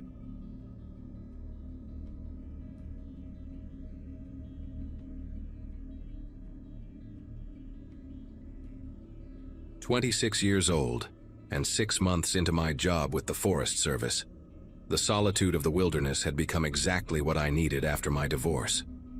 It was early June when they handed me the assignment to inspect the trail system near Ape Canyon, on the northeast side of Mount St. Helens. The area had been closed since winter due to some severe storm damage, and with hiking season ramping up, they needed someone to assess whether the trails were safe for public use again. My supervisor, a weathered guy named Bill, who'd been with the service for 3 decades, pulled me aside before I left and told me the locals had been calling in complaints about strange noises coming from that area. Probably just elk or maybe some loose rocks from the spring thaw, he said, but his eyes didn't quite meet mine when he said it. The drive up took about 3 hours from the ranger station, winding through increasingly narrow roads until I reached the trailhead parking area, completely empty except for my government-issued pickup truck. The morning started normally enough, I remember, because I made a point to log everything in my field notebook. Standard procedure for solo inspections. Started hiking at 7:30 sharp, temperature around 55 degrees, light cloud cover moving in from the west. The first 2 miles of trail were in decent shape. Just some typical erosion and a few downed branches I could clear myself. But as I got deeper into the canyon, following the path that runs parallel to Muddy River, things started to feel different in a way I still struggle to describe. The forest there is old growth, massive Douglas firs and hemlocks that block out most of the sunlight even on clear days. But that morning it felt especially dark, like the trees were crowding in closer than they should. About 3 miles in, I found the first real damage. A section of trail completely obliterated by what looked like a landslide, except the debris pattern made no sense. Rocks and logs scattered uphill from the trail, which goes against basic physics unless something threw them there. I radioed back to base around 9:15 to report the trail damage, and that's when I heard them for the first time. Voices, distant but unmistakably human, calling out from somewhere deeper in the canyon. They weren't hikers. The area had been closed for months and I'd seen the locked gate myself at the access road. The voices seemed to bounce off the canyon walls in this weird way that made it impossible to pinpoint their direction. But what really got to me was that they were calling my name. Not hello or help or any of the things you'd expect from someone lost or in trouble, but Caleb specifically, drawn out and repeated like they were trying to get my attention. I stood there for maybe 5 minutes, radio in hand, trying to make sense of it while Bill's voice crackled through asking if I needed backup. Told him I was investigating possible unauthorized hikers and would check back in 30 minutes. Standard protocol for unexpected contact in restricted areas. The voices grew clearer as I pushed through a section of Devil's Club and salmonberry bushes that had overgrown the trail since winter. They weren't exactly louder, but more distinct, like whoever was calling had figured out the perfect frequency to cut through the forest noise. My name echoed maybe every 30 seconds, always from a different direction, sometimes sounding like it came from the canopy above, other times seeming to rise up from the ravine below, where muddy river churned over volcanic rocks. I kept my radio on channel 3, the emergency frequency, and marked my GPS coordinates every 100 yards or so. Training kicked in even though my mind was racing through rational explanations. Maybe it was some locals playing a prank, knowing the Forest Service would send someone up here eventually. Or possibly an acoustic phenomenon caused by the canyon's unique shape combined with the river noise. But none of that explained how they knew my name, since my assignment had been decided just yesterday afternoon in a closed meeting. Around 9:45, I reached a section where the trees opened up into a small clearing, maybe 60 feet across, and that's where I saw the markings. Every single tree surrounding the clearing, and I counted 23 of them, had these deep gouges in the bark, starting about 8 feet up and extending to nearly 15 feet off the ground. The marks were fresh, sap still oozing and sticky, forming these thick amber ribbons down the trunks. They weren't random either. 4 parallel lines, each about 2 inches apart, repeated over and over like something had systematically worked its way around the perimeter. I pulled out my field camera to document them, and through the viewfinder I noticed something else. Strips of fabric caught on the higher branches, tan and olive green like Forest Service uniforms, but weathered in a way that suggested they'd been there for weeks, not months. The voices had stopped the moment I entered the clearing, replaced by this oppressive silence where even the birds had gone quiet, just the distant sound of the river far below. I need to be clear about what happened next because I've gone over it 1,000 times in my head trying to make sense of it. While photographing the marked trees, I noticed movement in my peripheral vision, not an animal or person, but the trees themselves seeming to sway despite there being no wind. The motion started on the north side of the clearing and rippled clockwise, each tree bending slightly toward the center where I stood, their tops dipping maybe 10 or 15 degrees before straightening again. The whole sequence took maybe 20 seconds, and as the last tree on the eastern edge completed its bow, the voices returned. Except this time they weren't just calling my name. They were having a conversation, multiple distinct voices speaking in overlapping fragments that included my name, my employee ID number, details about my divorce that I'd never told anyone at work, and strangest of all, they were describing what I was wearing but getting it wrong. Describing a red jacket instead of my green one, boots I'd thrown away months ago, mentioning a wedding ring I no longer wore. The radio crackled to life with Bill's voice asking for my status update. It had been 28 minutes since my last check-in. When I pressed the talk button to respond, my own voice came through the speaker before I could say anything, except it was me from that morning, repeating the exact words I'd said to Bill when I'd first arrived at the trailhead. The transmission played for maybe 10 seconds, then cut to static, and when I tried again, pressing different combinations of buttons, switching channels, even removing and reinserting the battery, the same recording would play. The voices in the trees grew louder during each transmission, not in volume but in number, like more people were joining the conversation, and they started describing things that hadn't happened yet. Me falling on wet rocks, me finding something metal half buried in the trail, me running through underbrush with torn clothes. I decided to head back immediately, forget the rest of the trail inspection, just get to my truck and drive straight to the ranger station. The path back should have been straightforward. I'd been marking waypoints on my GPS the entire time, leaving small orange flags at trail junctions, following standard wilderness protocol. But when I turned around, the clearing had changed. Not dramatically, not impossibly, just wrong in subtle ways that made my chest tight with panic. The marked trees were there, but the gouges were older looking, filled with dried pitch and starting to heal over, months of growth sealing the wounds. The fabric strips in the branches were gone, and in their place hung something else. Survey ribbons, the bright pink ones we used for marking hazard areas, except these had dates written on them in black marker, all from different years going back to 1987, all with the same message: Caleb Meyer, found location. My GPS showed my exact position hadn't changed, still in the same coordinates I'd logged minutes ago. But the device's date display was cycling randomly through different years, the numbers blurring too fast to read. I ran. Not jogged, not walked quickly, but full-on sprinted through the undergrowth, crashing through salmonberry bushes and sliding on the damp earth, following what I thought was the trail back. The forest seemed to resist my movement. Branches that should have snapped bounced back with unusual force. Roots appeared where my feet were about to land, and the grade of the slope kept shifting like the mountain itself was breathing. Behind me, or maybe ahead or from both sides simultaneously, I could hear footsteps matching my pace perfectly, except they were slightly off rhythm, like an echo that arrives too early.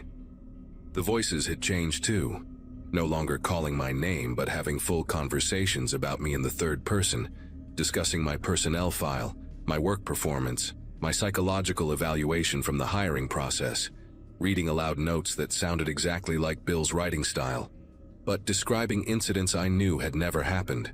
Me getting lost for 3 days, me filing reports about temporal inconsistencies, me requesting transfers to different forests every few months. After what felt like an hour but my watch showed as only 12 minutes, I burst out onto a section of maintained trail, one with fresh gravel and new drainage channels, clearly recent work. The problem was, this trail shouldn't exist. I knew every inch of the Ape Canyon trail system from studying maps for weeks before this assignment, and this wide, professionally graded path simply wasn't on any of them.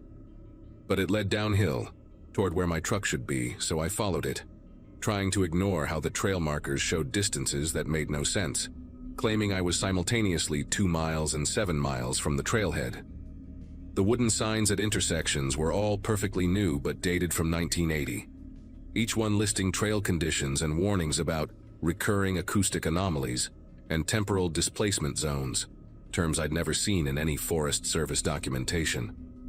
My radio had gone completely dead, not even static, and when I checked my phone, which I'd kept off to preserve battery, it showed 17 missed calls from Bill, all somehow from tomorrow's date. The final stretch to the parking area was the worst part. I could see my truck through the trees exactly where I'd left it, but the forest between me and it kept stretching, adding trees that weren't there before, inserting gullies and creek beds that I had to navigate around.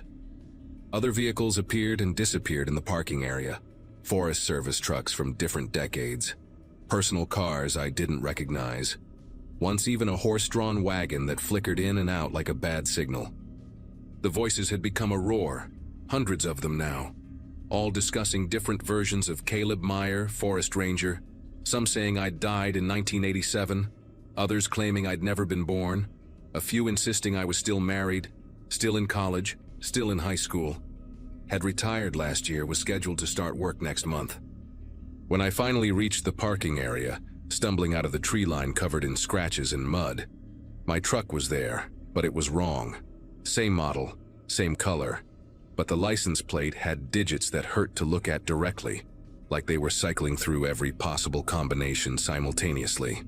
I got in, started the engine, which sounded both perfectly normal and completely alien, and drove.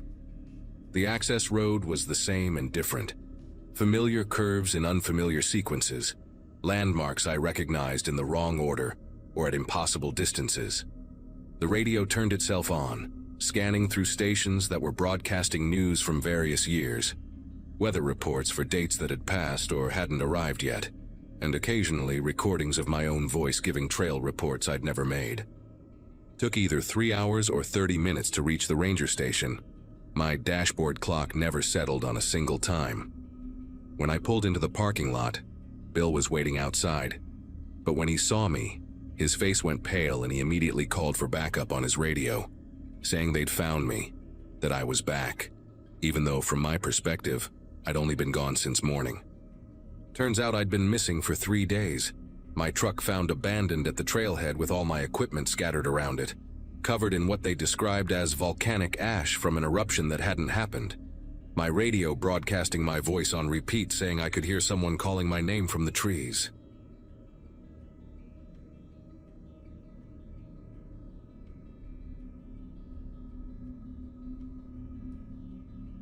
The first time I came across that cabin was during a long day of fieldwork in the forest. I had been assigned to map out remnants of old timber roots for a conservation study, something that usually meant long hours of hiking and collecting data.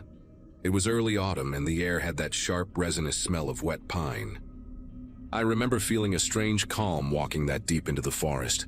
No cell service, no hum of traffic, only the constant chatter of birds and the crunch of moss under my boots. My partner, Drew, had gone back to the trailhead after our GPS malfunctioned, leaving me to finish one last section before dusk. That was when I noticed what looked like the edge of a roof behind a cluster of old cedar trees. The path to it was barely visible, more like a memory of a trail than something people still used. Branches hung low and wet, brushing my jacket as I pushed through. The structure appeared suddenly, half hidden under layers of moss and ivy, but still sturdy. It was a small logging cabin, maybe 12 by 16 feet, built from thick, darkened logs. What caught my eye was how clean it seemed beneath all that decay, like time had bent around it. The padlock on the door had rusted, but the hinges looked strangely new. I remember wiping the grime off the small window and feeling my heartbeat pick up when I saw what was inside. There was a lantern hanging from a beam, a steel thermos on the table, and a folded jacket draped over a chair. Everything coated in a fine layer of dust, yet untouched by animals or weather. It felt like whoever lived there had stepped out only yesterday. The air inside was thick with the smell of old tobacco and engine oil. I flipped through a stack of papers on the table and realized they were handwritten shift logs from the early 80s. The names, the notes about tree lines and equipment, all perfectly legible. I took a few photos for the report, mostly to prove it was real, because by then I already had this creeping thought that no one would believe me. I radioed Drew, but the line crackled with static. He had probably reached the truck by then, too far for the signal. I decided to mark the coordinates manually before heading back.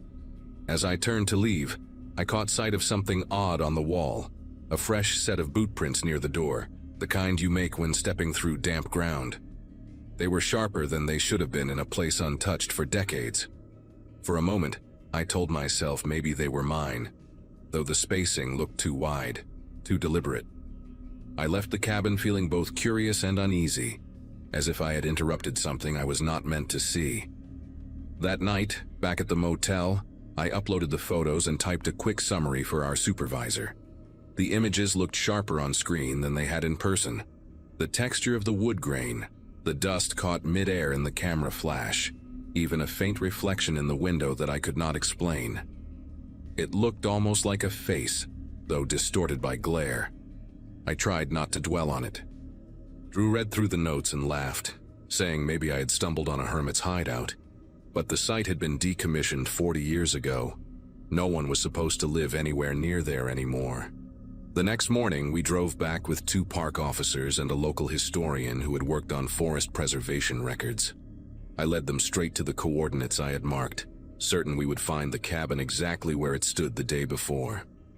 The trail looked the same at first, the same twisted roots and patches of fern, but the clearing where the cabin had been was empty. No walls, no logs, not even splintered wood, just churned soil and a rectangle of darker earth, like the ground still remembered where it had been. One of the officers thought it might have been dismantled long ago, but that made no sense. It had been there less than 24 hours earlier. They searched for signs of dragging or tool marks, but there were none. It looked as if the structure had simply sunk or dissolved. The historian walked the perimeter quietly before saying something that made my stomach tighten. He claimed there had been stories from old loggers about a phantom shack deep in those woods, a place where workers once stayed after an accident shut down the line in the early 80s. He said they never found the last crew who logged that section, only their tools and a half-written ledger. I could tell the officers dismissed it as folklore, but I could not shake the feeling that I had stood inside that missing camp. We stayed out there for hours, circling the clearing, hoping to find even a nail or hinge. At one point, Drew found a small patch of ash beneath the soil, faintly gray and cold to the touch, as if something had burned there long ago. I felt a strange pressure in my ears, like the air itself was heavier. The forest had gone completely quiet. No birds, no insects, only the faint whisper of wind moving through trees. When we finally decided to leave, I turned one last time to look at the clearing. For a second, I could swear I saw the outline of the cabin shimmer between the trunks, there and not there, before vanishing like mist. I did not tell anyone. Back at the ranger station, I showed the photos again, insisting that someone had to explain how an entire building could vanish overnight. One of the officers suggested I might have mistaken another site for the one we saw that morning, but the GPS coordinates matched perfectly. Drew backed me up. He had seen the cabin himself from a distance the day before. The historian asked to keep a copy of the shift logs, but when I went through my folder, they were gone. Every single photo still showed the cabin, but the papers I had collected had simply disappeared. My bag was zipped the entire time. That night, sleep did not come easily. I kept replaying the moment I stepped inside that cabin. The faint echo of dripping water, the smell of rust and wood smoke, the way the light from my headlamp had bent across the walls. Around 2 a.m, a knock came at my motel door. Not loud, just 2 slow taps like someone waiting. When I opened it, the hallway was empty, but on the floor lay a small folded piece of paper. Inside, in smudged pencil, was a single line: "You should not have taken anything." I drove back home the next morning without saying a word to Drew. Over the next week, strange things kept happening. My GPS would show coordinates deep in that same forest every time I turned it on, no matter where I was. A faint smell of oil and pine clung to my jacket even after washing it. One night I woke to find dirt on my bedroom floor, shaped like boot prints leading from the door to the corner of the room. I kept telling myself it was just stress, that maybe I had mixed up the photos, imagined the note, anything that made logical sense, but the dread stayed. It was like the forest had followed me home. I filed a final report and asked to be reassigned to a different region. The supervisor agreed without much questioning, maybe sensing I was done. Months later, out of curiosity, I checked the satellite imagery for those same coordinates. The clearing looked empty, except for a faint rectangular shadow that did not belong to the surrounding trees. Every time I zoomed in, the image flickered, like it was resisting focus. I have not gone back since. Sometimes, though, when I pass a stretch of pine on the highway, I catch that same smell: wet moss, tobacco, and something burning, and I wonder if the cabin is still out there, waiting for another visitor to find it.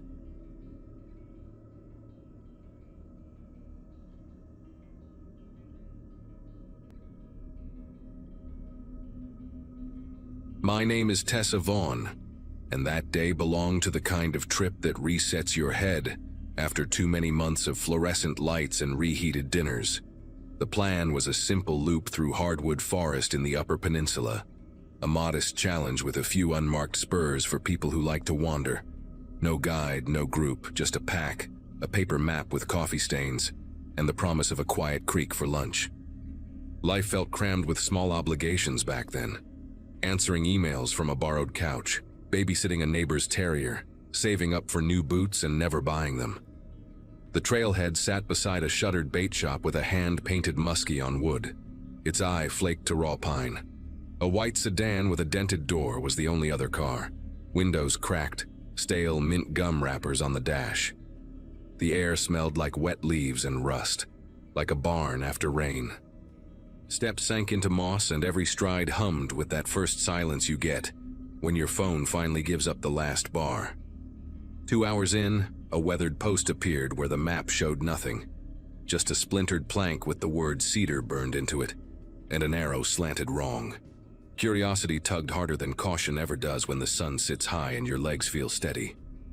The spur was narrow, hemmed by ferns and young poplar, and the ground underfoot changed from spongy to the rasp of old cinders. Blue bottle caps and a green plastic comb lay half buried in duff, too recent to belong to the era of logging, too forgotten to be anyone's picnic. Birdsong thinned out. Wind went quiet. The slope dipped, and my boots knocked against squared stones peeking through roots like teeth. A dark rectangle revealed itself between alders, a low structure where a building should not be, boards grayed to the color of smoke. The creek bed beside it had collapsed into a shallow scar, dry as a knuckle. The mill looked wrong in a way that does not rely on superstition. Roof ribs showed through where tin had peeled back, and a half circle of bolts ran along one wall, the arc where a saw once swung. Pine pitch still bled in glassy beads from a beam near the entrance, as if time had stopped mid-drip. A metal sign lay face down in leaves. Flipping it with my boot revealed the words, Cedar Hollow Lumber in faded red, and beneath it, a smaller line that someone had scratched out with a blade. The doorway yawned wide, framed by two posts scarred waist-high like belts had rubbed there for years. Inside, dust hung in the light like fine flour, and a swallow burst from the rafters and vanished through a gap with a sound like a card flicking spokes. Every step answered with a dry whisper, nails talking to old wood. Polaroids covered the far wall, 100 small windows pinned with finishing nails, edges curled from damp. Some were sun-bleached to the color of milk. Others still held their blues and greens, faces caught mid-laugh, mid-squint, mid-sweat at a trail junction. People posed with backpacks, with dogs, with walking sticks whittled from saplings. The captions were written in different hands but always in the same place, a stripe of Sharpie across the bottom border. First names, a trail nickname, sometimes a distance or a weather note. A few showed pairs, a few showed trios. Several showed a lone person, centered as if someone else had taken the shot and then stepped back into the trees without a word. One detail snagged me harder than the rest. Every photograph wore a small notch near the top edge, as if trimmed with the same dull blade, the same length lost every time. The pattern felt deliberate, like a habit learned and never questioned. I stood there longer than I meant to, tracing faces with my eyes, half expecting one of them to blink. A gust came through a split in the siding and turned a few Polaroids sideways, making them sway like cards on a string. That sound, the faint ticking of plastic against the wall, echoed louder than it should have. My flashlight beam caught a corner where newer nails glinted silver against old wood. The photos there were crisp, colors still sharp, no sun fade at all. One showed a woman in a red jacket at a trail sign that looked familiar. It took a few seconds to realize I had passed that very sign earlier that day. The angle, the moss on the post, even the broken branch leaning behind it. It was identical. The next photo over showed a car parked by the bait shop. The same dent on the door, the same sun visor half down. My pulse thudded inside my ears, a sound so heavy it filled the space. I stepped back, trying to make sense of it, and my boot knocked something metallic. A Polaroid camera, the kind with a yellow stripe, sat on its side near a pile of splintered lumber. It had a fresh pack inside. The little counter window read 3. I lifted it out of reflex, then set it down just as quickly. Something about touching it felt wrong, like interrupting a process that was still happening. Dust motes spiraled in the light, and the faint click of the camera's shutter arm shifted on its own when the wind changed. My fingers itched to check the film, but I walked to the doorway instead, needing distance from those faces. Outside, the air felt heavier, the light dimmer, though clouds hadn't moved. A strange hush covered the forest, the kind that makes you notice your own breathing. The sedan was gone when I reached the top of the hill. The trail seemed longer on the way back.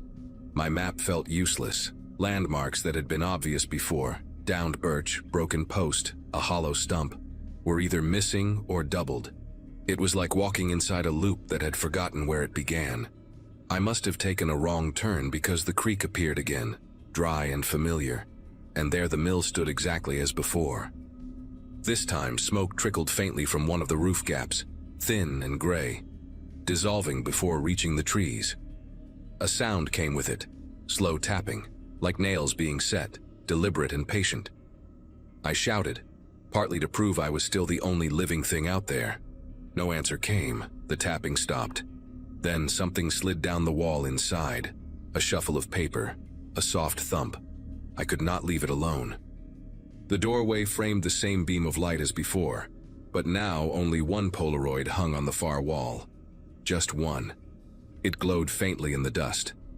I stepped closer, heart punching a steady rhythm, not sure whether I wanted to see it or not.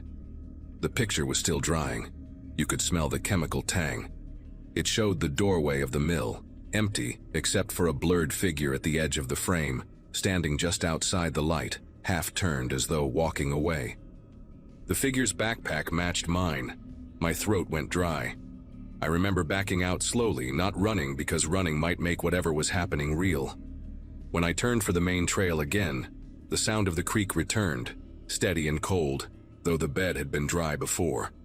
By the time I reached the bait shop clearing, daylight had thinned into that gray edge where everything looks both near and far. The lot was empty. Tire tracks vanished in shallow puddles that reflected the warped Muskie sign. My car door was locked, same as before, but the back seat smelled faintly of smoke, and something white stuck to the inside of the window. Another Polaroid, taped with yellowing adhesive. It showed the mill from a distance taken through trees as if from the trail itself. The same beam of light spilled through its doorway, but now a figure stood inside, holding a camera pointed toward the trees. I drove without checking the mirror, hands gripping the wheel until the highway swallowed the forest. That night in the motel, sleep would not come. The heater rattled and coughed, and I kept checking the chair where my backpack sat, half expecting to hear the click of a shutter. The Polaroid lay on the table under a cup of coffee I did not drink. I called the local ranger office the next morning. A man answered with the kind of patience used for tourists who think they have seen ghosts. He asked for the name of the trail, then went quiet for a long stretch before telling me the mill at Cedar Hollow had been demolished more than 20 years ago after a fire. No structure standing there now, he said flatly, as if rehearsed. I thanked him, hung up and packed fast. The air outside smelled like rain again, but no clouds lingered above the trees. A few weeks later, an officer contacted me after I sent them the Polaroid. They confirmed it matched the spot where several hikers had disappeared over the last 2 decades. Every one of their cases had been filed after the mill's documented demolition. The photographs they recovered from the scene, those not ruined by moisture, showed the same pattern I had seen. The notched edges, the names, the faces half smiling into the woods. None of the missing people were ever found. The camera, they said, contained undeveloped film, but every frame came out blank, pure white. The officer's tone held a pause before ending the call, as though something still bothered him that he could not put into words. Sometimes I wake up certain I can still smell the chemical sting of fresh Polaroid film, that sharp sweetness that dries at the back of your throat.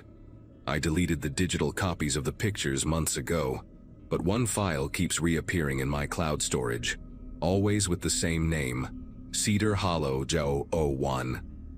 When I open it, the image loads grain by grain until it settles into view. The doorway of the mill again, faint smoke rising, and a single figure standing inside. The outline never matches my posture, but the backpack is still mine. I have changed every password I own, but it keeps coming back like the forest is not finished with me yet.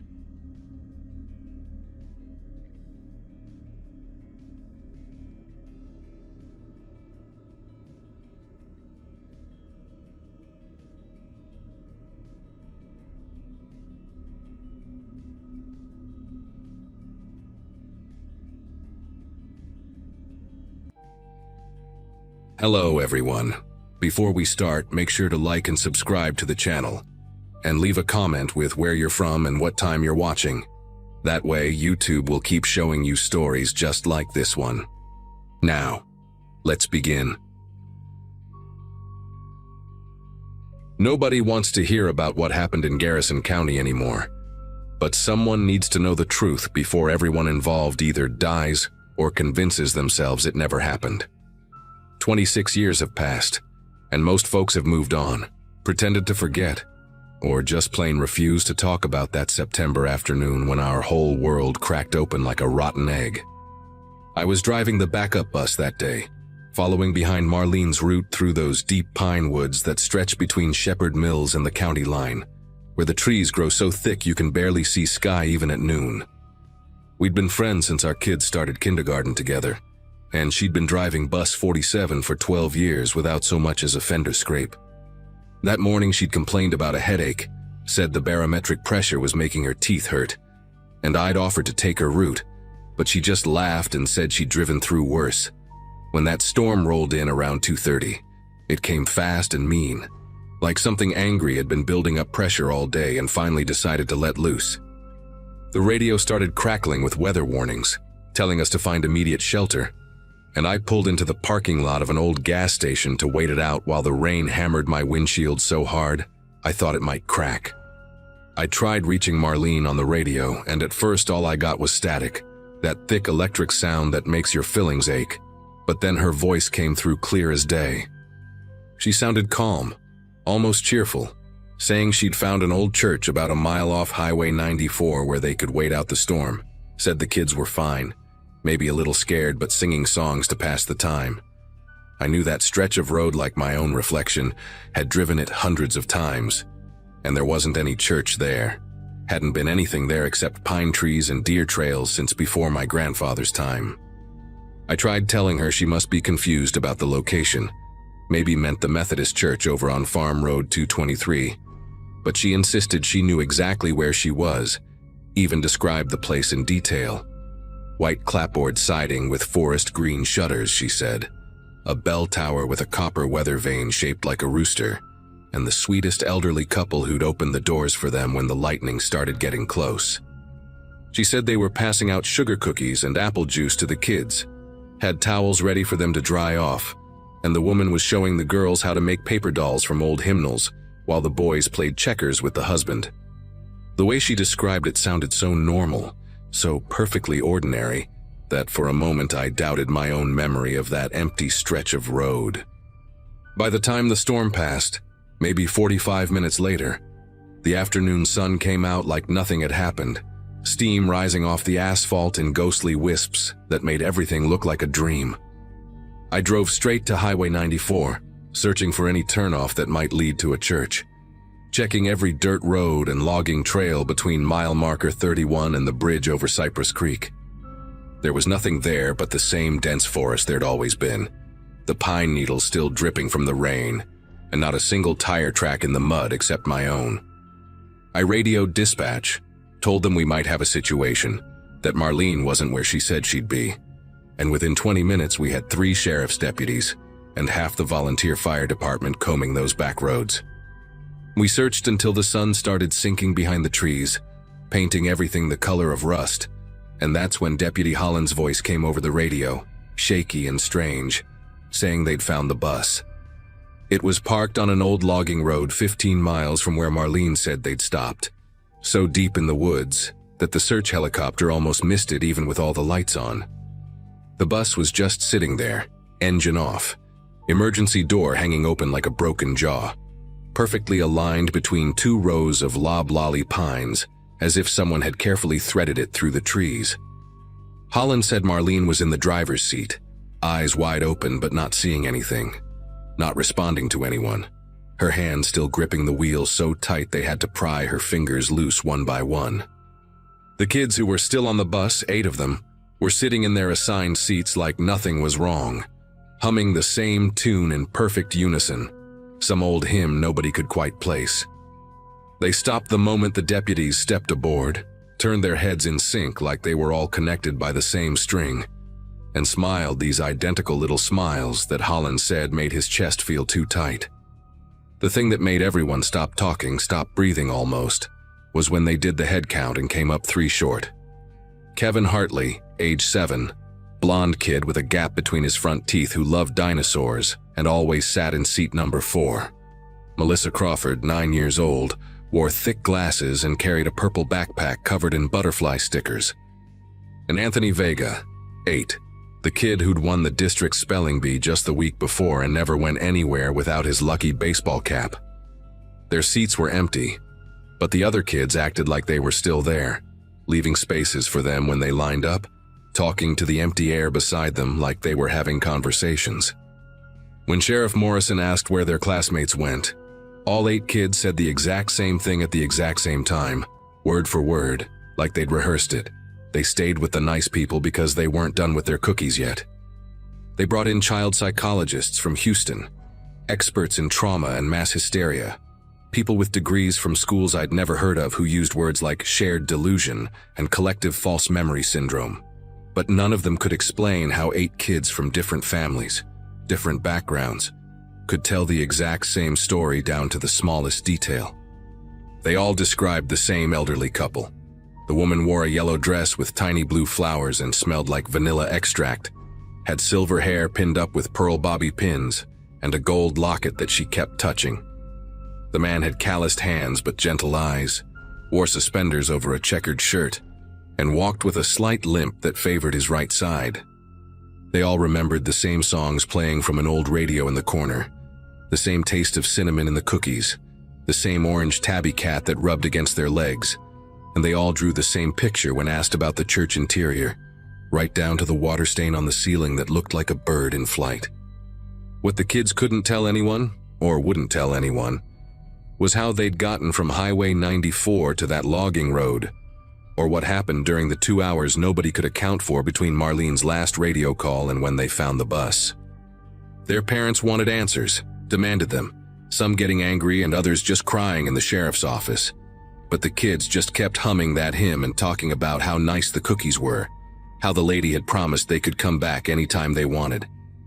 The FBI got involved when Kevin's backpack turned up at a rest stop in Arkansas 3 days later, completely dry despite the rain, with all his school supplies still inside, but arranged differently than his mother had packed them, his dinosaur pencils lined up by size, and his lunch money folded into perfect tiny squares. Melissa's purple backpack appeared a week later in a thrift store donation bin in Oklahoma, turned in by an employee who noticed it still had her name written on the tag in her mother's handwriting. Inside, they found her homework, completed but in handwriting that looked like hers, yet somehow different, neater, more controlled, with answers to math problems they hadn't covered yet in class. Anthony's bag was the last to surface, discovered by hikers in a Louisiana state park, hanging from a tree branch 20 feet off the ground, with no explanation for how it got there. His spelling bee trophy was inside, polished to a shine it had never had before, along with a note in his careful printing that just said, "Thank you for the cookies," over and over again, filling 3 pages front and back. Marlene never spoke again, not one word, though the doctors said there was nothing physically wrong with her vocal cords or her brain. She'd sit in her room at the county psychiatric facility, moving her lips like she was having conversations with someone, gesturing with her hands and sometimes laughing at jokes nobody else could hear. Her husband brought her home after 6 months, said he'd rather have her there even if she couldn't talk, and she lived another 4 years before her heart gave out one night, peaceful in her sleep. The night she died, her husband said she'd been more animated than usual, kept pointing at the corner of the room and smiling, mouthing words he couldn't understand. And just before midnight, she spoke her first and last words since that September day, clear as spring water. "They're here for me now." The 8 kids who came back seemed fine at first, went back to school, played with their friends, did their homework, but their parents noticed things that made them call each other late at night, whispering their fears like sharing them might make them less real. All 8 kids would stop what they were doing at the exact same time each day, 2:47 in the afternoon, and stare off into space for exactly 3 minutes, lips moving silently. They'd wake up at night and stand at their windows, waving at something in the darkness, and when asked who they were waving at, they'd just say, "The nice people," and go back to bed. One by one, the families moved away from Garrison County over the next few years, scattered across the country like seeds on the wind, trying to escape whatever had touched their children that day. But I kept in touch with some of them, and they all told me the same thing. No matter where they moved, their kids still stopped at 2:47, still waved at empty darkness, still hummed that hymn nobody could identify. Kevin, Melissa, and Anthony were never found, though people claimed to see them over the years in different places, always the same age as when they disappeared, always walking hand in hand with an elderly couple who matched the description the other kids had given. A truck driver swore he saw them at a rest stop in Nevada, said the kids looked happy and well-fed, but something about their eyes wasn't right, like they were looking through him instead of at him. A waitress in Montana called the hotline after serving breakfast to a group that fit their description, said the children were polite, but never spoke, just pointed at what they wanted on the menu, and the elderly couple paid with bills from 1957 that looked brand new. The sighting stopped after a few years, but every September when that first cool front pushes through and the storms start building, I drive out to that stretch of Highway 94 and park where Marlene said she'd found the church, and I wait, and I watch, and I listen. Because sometimes, just sometimes, when the thunder rolls just right through those pines, I swear I can hear children singing.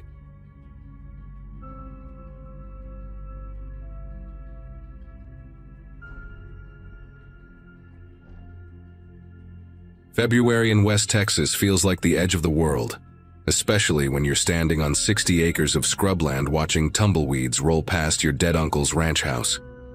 I just turned 34 that winter, burned out from a decade of coding in Austin, watching my marriage fall apart over 70-hour work weeks and promises I never kept.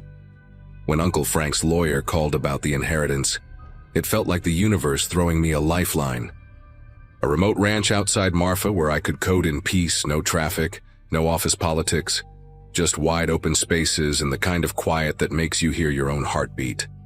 Frank had lived out there alone for 20 years after retiring from the oil business, and though we weren't close, he'd always sent birthday cards with crisp $100 bills inside, signed in his shaky handwriting.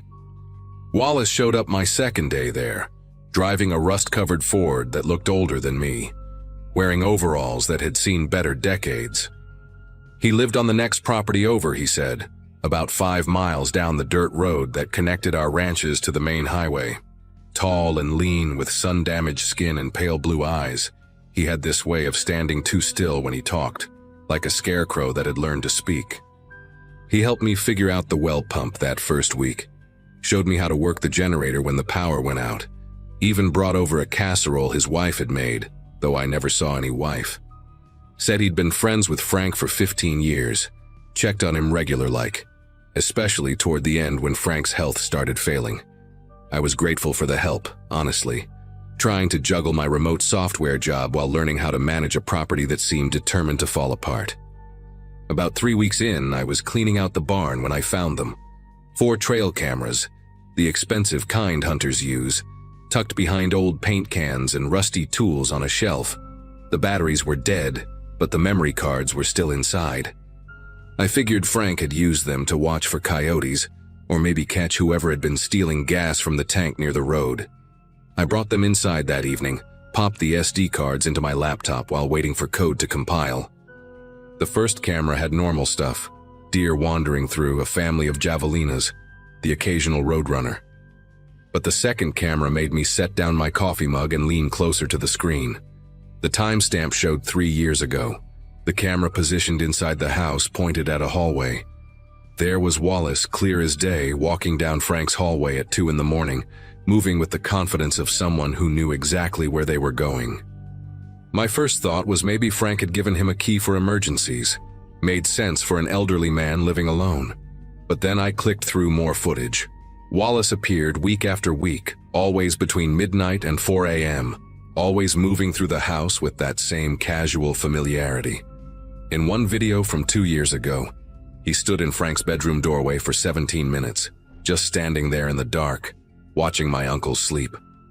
The camera's night vision made his eyes glow white like a possum's. I found myself holding my breath, watching this man stand perfectly still while my uncle's chest rose and fell under the blankets. Then Wallace would turn and walk out, disappearing until the next week's visit. The pattern went on for months, maybe years. I couldn't tell how long without checking every file. I spent the next morning going through Frank's papers, looking for anything that might explain this. Found his death certificate in a manila folder, listed natural causes, heart failure in his sleep last November. But in the same box, I found receipts from a veterinary clinic in Alpine. Frank had 3 dogs over the past 2 years, according to the records. Buster, a German shepherd who died of poisoning in January of last year. Then Duke, a lab mix, poisoned in May. Finally, Ranger, another shepherd, poisoned just 6 weeks before Frank died. Each vet report used the same words: antifreeze poisoning, likely accidental ingestion. But 3 dogs in less than 2 years?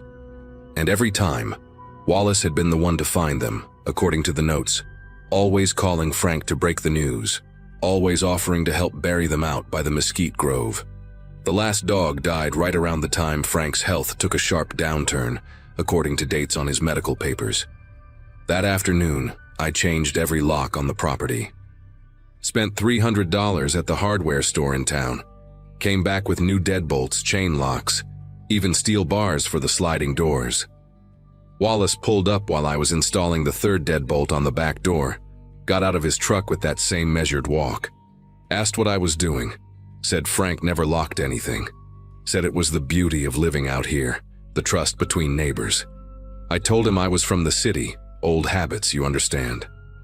He stood there for a long moment, those pale eyes moving from the new lock to my face and back again.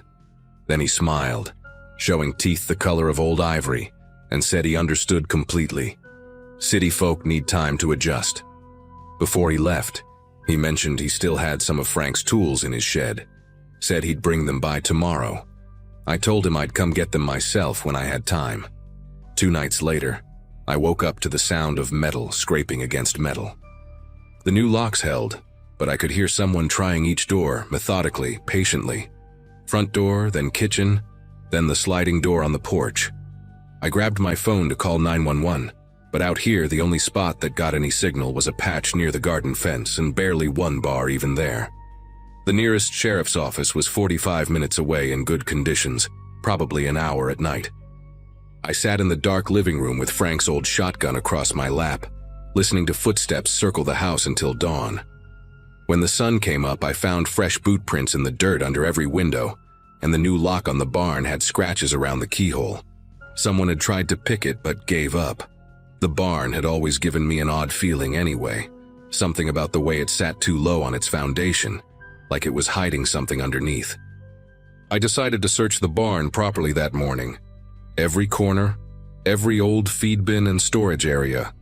Behind a false wall made of rotting plywood, I found a trap door with a padlock that my new keys didn't fit. Used a crowbar to break it open, and the smell that came up made me gag. Mothballs and mildew and something else, something organic and wrong. The ladder down was sturdy, newer than anything else in the barn. At the bottom was a storm cellar I never knew existed. Concrete walls lined with plastic sheeting. There was a camping cot with blankets that looked recently washed. Canned goods with dates from this year. Jugs of water. A chemical toilet. Someone had been living down here and recently. On a card table in the corner sat 3 photo albums and a stack of spiral notebooks. My stomach turned to ice when I opened the first album. Every page was filled with pictures of Frank. Hundreds of them, taken from outside windows, through doorways, from behind trees. Frank eating breakfast. Frank watching TV. Frank sleeping in his chair on the porch. The notebooks were worse. Page after page of Wallace's cramped handwriting, dating back years. Detailed logs of Frank's daily routines. What time he woke up, what he ate, when he went to town, who he talked to on the phone. Then the tone shifted about 2 years ago. Wallace started writing about how Frank had promised him the ranch, how they'd made a deal years before, how Frank was going to leave it all to him since he had no family who cared. Except that was a lie, because I existed, and Frank knew it. The entries got darker, more frantic. Wallace wrote about the dogs being obstacles, about how they barked too much, alerted Frank to his nighttime visits. He described mixing antifreeze into meat scraps, leaving them where only the dogs would find them. The final entries, from just before Frank died, were the worst. Wallace wrote about patience, about waiting, about how old men die in their sleep all the time, especially when they're already sick, especially when they take heart medication that can be so dangerous if the dose is wrong. I grabbed the notebooks and albums, my legs shaking as I climbed back up the ladder. Needed to get to town, to the sheriff, show them everything. But when I emerged from the barn, Wallace's truck was parked behind my car, blocking me in. He was leaning against the driver's side door, arms crossed. that scarecrow stillness back in his posture. He didn't say anything at first, just watched me standing there with his journals clutched in my arms. Then he sighed, long and disappointed, like I was a student who'd failed an easy test. Said he'd hoped I'd be smarter than Frank. Said Frank never should have put those cameras up, never should have gotten suspicious. His hand moved to his pocket, and I saw the outline of something heavy there. He told me we needed to talk about the future of the ranch, about what Frank really wanted, about how things were going to be. I ran, dropped everything and sprinted toward the house, hearing his boots pounding the dirt behind me. Made it inside, slammed the door, threw the deadbolt just as his body hit the wood. While he pounded on the door, I grabbed my laptop, my car keys, and Frank's shotgun, then climbed out the bedroom window on the opposite side of the house, circled around through the mesquite trees, staying low, thorns tearing at my clothes. Wallace was still at the front door when I reached his truck. The keys were in the ignition, just like you'd expect from someone who thought they owned the place already. I threw my stuff in and started it up. Saw him running toward me in the rearview mirror as I floored it down the dirt road. Drove straight to the sheriff's office in Presidio, handed over everything, the camera footage on my laptop, photos of the cellar I'd taken with my phone. They arrested Wallace that afternoon at his property, found more evidence in his actual house, including Frank's missing will that left everything to me, not him. Wallace got 25 to life for murder, though they could only definitively prove what he'd done to Frank, not what he might have been planning for me. I sold the ranch 6 months later to a young couple from Houston who wanted to raise goats. Never told them about the cellar under the barn, figured they'd either find it or they wouldn't. Sometimes I dream about those 17 minutes of footage, Wallace standing in Frank's doorway, perfectly still in that green night vision glow, just watching and waiting. I work from my apartment in Dallas now, triple check my locks every night, and always keep my phone charged. People ask me sometimes why I didn't stay on the ranch, why I gave up all that space and freedom. I tell them the truth, or at least part of it. Some inheritances come with more than you bargained for, and some neighbors are a lot closer than 5 miles away.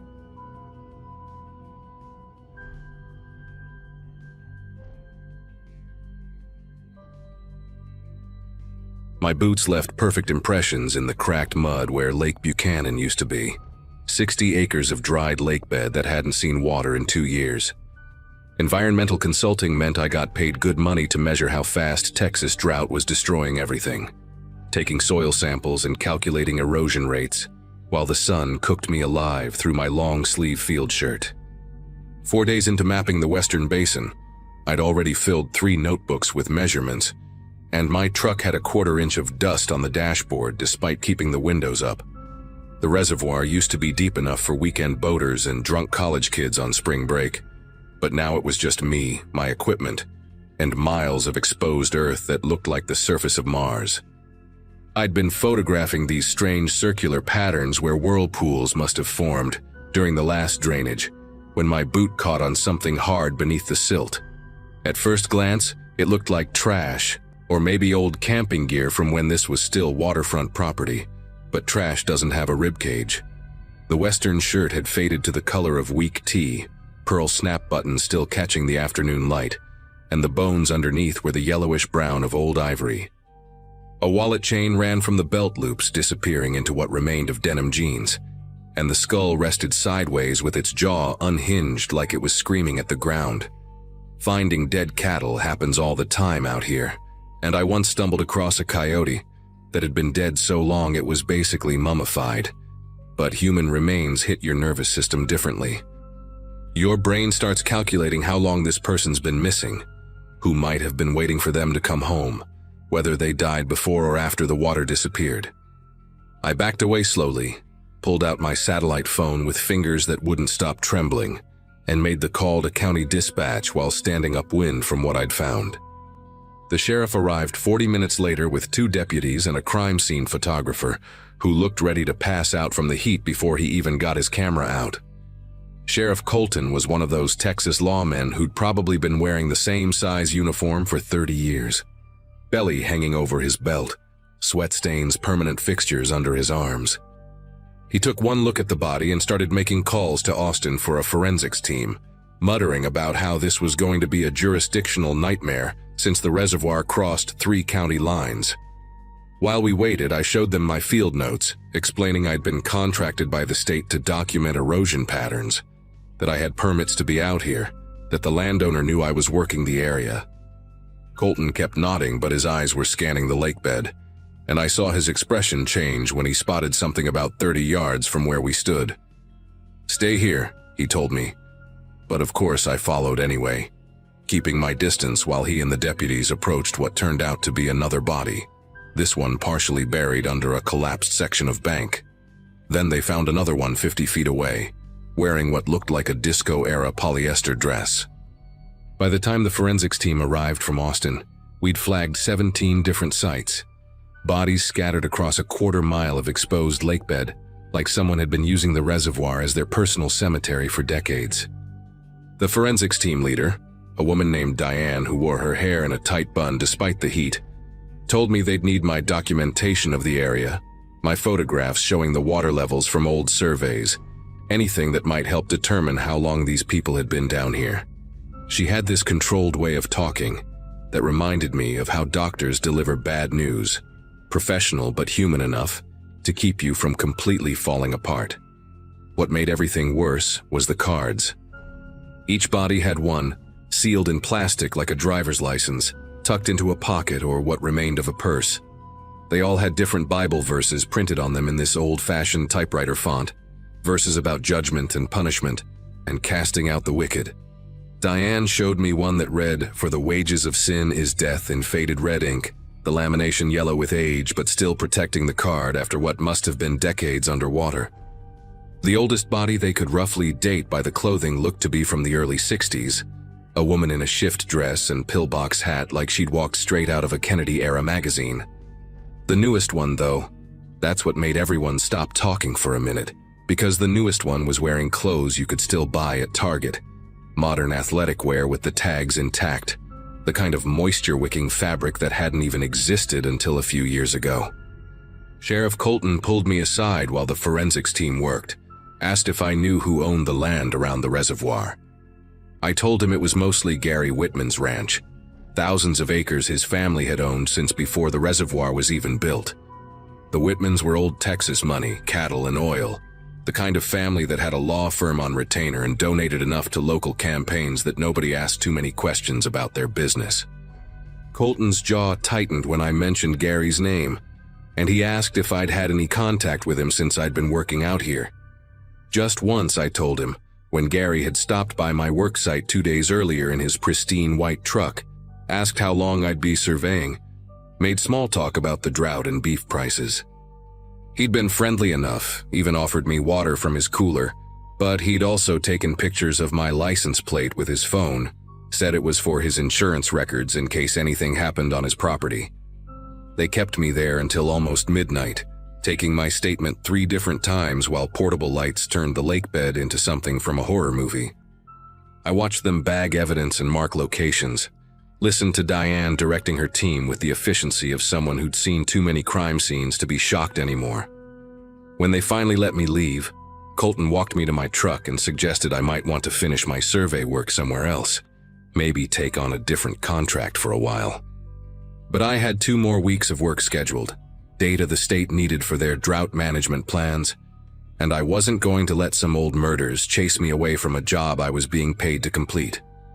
Besides, whoever had done this was probably long dead themselves, considering how old some of those bodies were. That's what I kept telling myself on the drive back to my motel in Brownwood, AC blasting to combat the way fear makes you sweat even when you're cold. The next morning I drove out to the Whitman Ranch instead of the reservoir, figuring I should at least let Gary know what had been found on the edges of his property. The main house sat about 3 miles back from the highway, one of those sprawling limestone structures with a metal roof and wraparound porches that probably cost more than most people make in a lifetime. Gary's truck was parked out front, but it was his mother who answered the door, a woman in her 70s with hair dyed the color of wheat and fingernails painted the exact shade of blood. She said Gary was out checking cattle but invited me in for iced tea. Insisted, actually. with that southern politeness that doesn't really give you a choice. The living room was all leather and dead animals, mounted deer heads and a full-body black bear that had probably never lived within 500 miles of Texas. And she sat me down across from a wall of family photos dating back to when photography was done on tin. Mrs. Whitman talked about the drought while she poured tea from a crystal pitcher, how it was killing their stock tanks and forcing them to truck in water for the cattle. She asked about my work, seemed genuinely interested in soil composition and erosion rates, but her eyes kept drifting to the window like she was waiting for something. Then she mentioned she'd heard about the bodies at the reservoir. News travels fast in small counties, and wasn't it just awful what people would do to each other? The way she said it, casual like discussing weather, made the hair on my neck stand up. She walked over to an old secretary desk and pulled out a photo album, started showing me pictures of the ranch from before the reservoir was built, when her father-in-law ran things. There was a small chapel in several photos, built from the same limestone as the house, with a cross on top that looked handmade from railroad spikes. "That old chapel is still standing," she said, turning pages with those blood-red nails, though nobody uses it anymore since my father-in-law passed 5 years back. He was a man of profound faith, held services there every Sunday for the ranch hands and anyone else who needed salvation. She showed me a photo of him, a giant of a man with hands like shovels and eyes that seemed to follow you even from a 60-year-old photograph. He had very specific ideas about sin and redemption, especially concerning women who'd lost their way. Traveling women, you understand, the kind who drift through towns without family or purpose. He considered it his ministry to offer them guidance. The way she emphasized certain words made my throat tight, and I found myself calculating how many steps it would take to reach the front door. I made an excuse about needing to get back to work, but she insisted on showing me one more thing, walking me through the kitchen to a back room that served as an office. The walls were covered with framed documents, land deeds, and cattle certificates, but what she wanted me to see was on the desk, a stack of old journals bound in cracked leather. My father-in-law kept meticulous records of everything, she said, running her fingers along the spines. Every soul he tried to save, every sermon he preached, every judgment he felt called to make.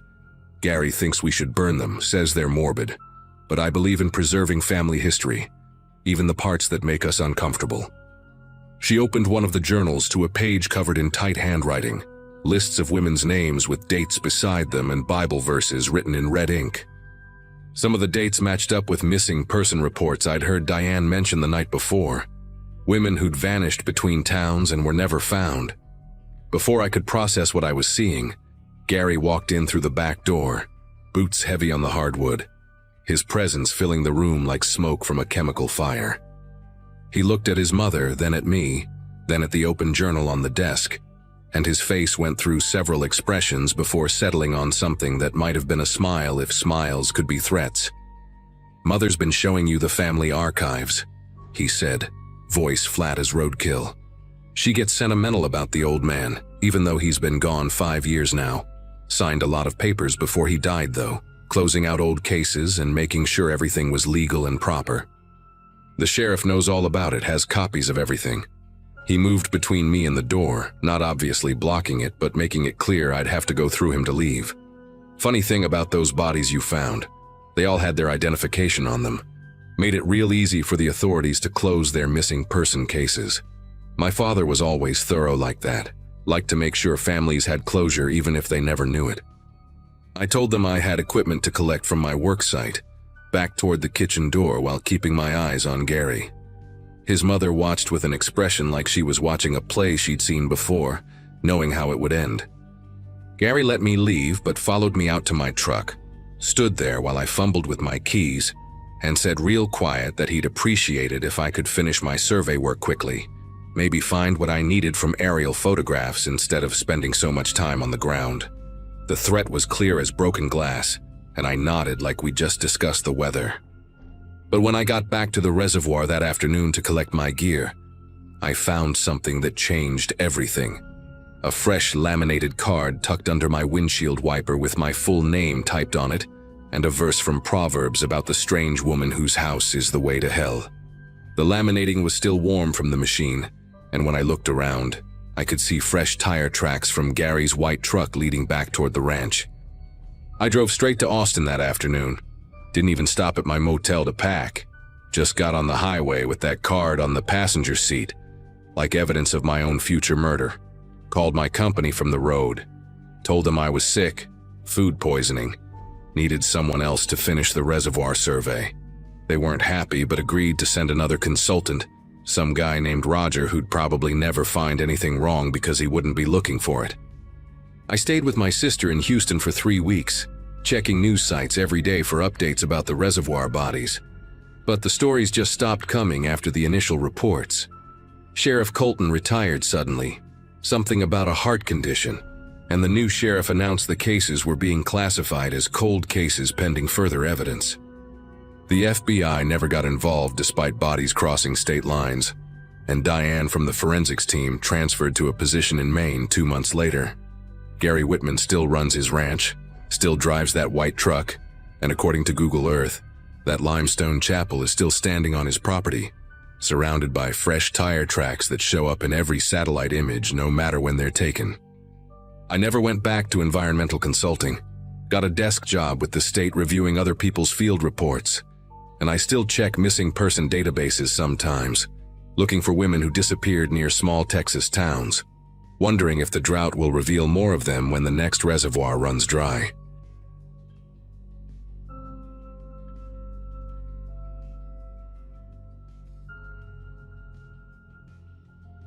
Everyone in Redwater knew better than to cross Mayor Brennan, but I never thought keeping quiet was the same as being complicit, until people started disappearing.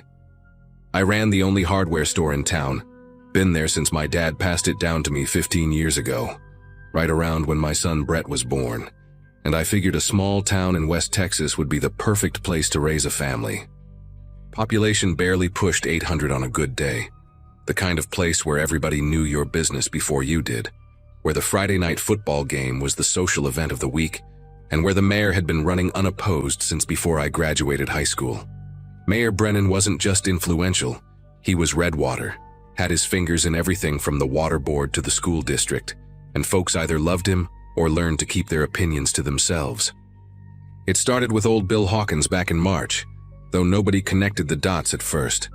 Bill had gotten up at the monthly town meeting, red-faced and shaking his finger, demanding to know why his property taxes had doubled when half the streetlights on his block didn't even work. Mayor Brennan had given him that practiced smile, the one that never quite reached his eyes, and promised to look into it personally.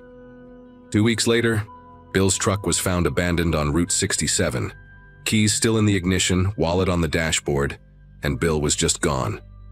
Sheriff Coleman called it a medical episode, said Bill probably wandered into the desert confused, maybe early dementia, even though Bill was sharp as a tack and could still beat anyone at chess down at Murphy's Diner.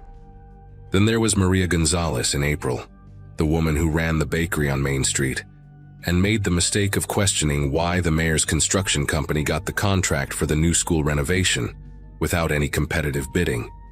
She was passionate about it too, brought spreadsheets and everything, showed how the town could save almost $200,000 going with an outfit from Midland. Mayor Brennan had thanked her for her diligence, said the council would review her findings carefully, and even complimented her on the cookies she'd brought to the meeting. 3 weeks after that meeting, Maria's sister came in my store crying, said Maria had left a note about needing to take care of a sick relative in Mexico, except Maria didn't have any relatives in Mexico. Her whole family had been in Texas for 4 generations.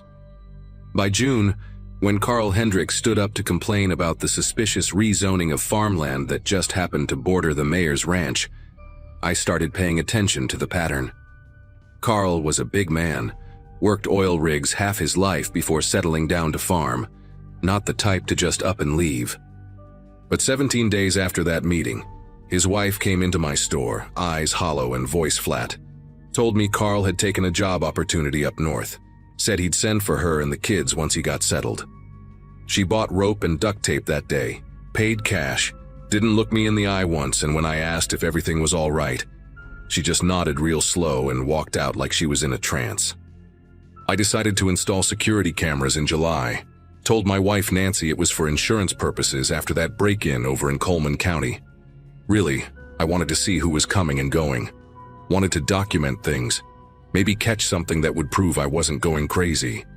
The cameras went up easy enough, 8 of them total, covering every angle of the store inside and out. Plus, I put 2 extra ones at home, one facing the driveway and another watching the front door. The system recorded everything to a hard drive in my office, and I could check the feeds from my phone, which seemed like overkill for a hardware store in a town where most folks didn't even lock their doors. But something in my gut told me to be thorough. For weeks, the cameras showed nothing unusual, just the regular flow of customers, delivery trucks on Thursdays, and the occasional cat crossing the parking lot at night. But then in early August, Tom Ashford made the mistake of questioning the mayor's new water restrictions at the town meeting, specifically why the golf course was exempt when local ranchers were being fined for watering their cattle. Tom was young, maybe 30, had just taken over his dad's ranch and hadn't learned the unspoken rules yet. Mayor Brennan's response was different this time. No smile, just a long stare and a comment about how difficult ranching could be for inexperienced hands, how accidents happened all the time, equipment failed, cattle got sick, banks called in loans. I started checking my cameras obsessively after that meeting, especially at night, and on the 19th day after Tom's confrontation, at exactly 3:47 a.m., I saw them. 3 unmarked white vans, no plates, no company logos, just white metal and tinted windows creeping down Oak Street where Tom lived. I sat there in my boxers staring at my phone screen, watching these vans stop in front of Tom's house. 4 men got out of each van, 12 total, all wearing identical black clothes, moving with military precision.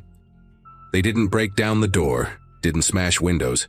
They just stood there for a moment, and then Tom's front door opened like they had a key, like someone had let them in, and they walked inside calm as could be.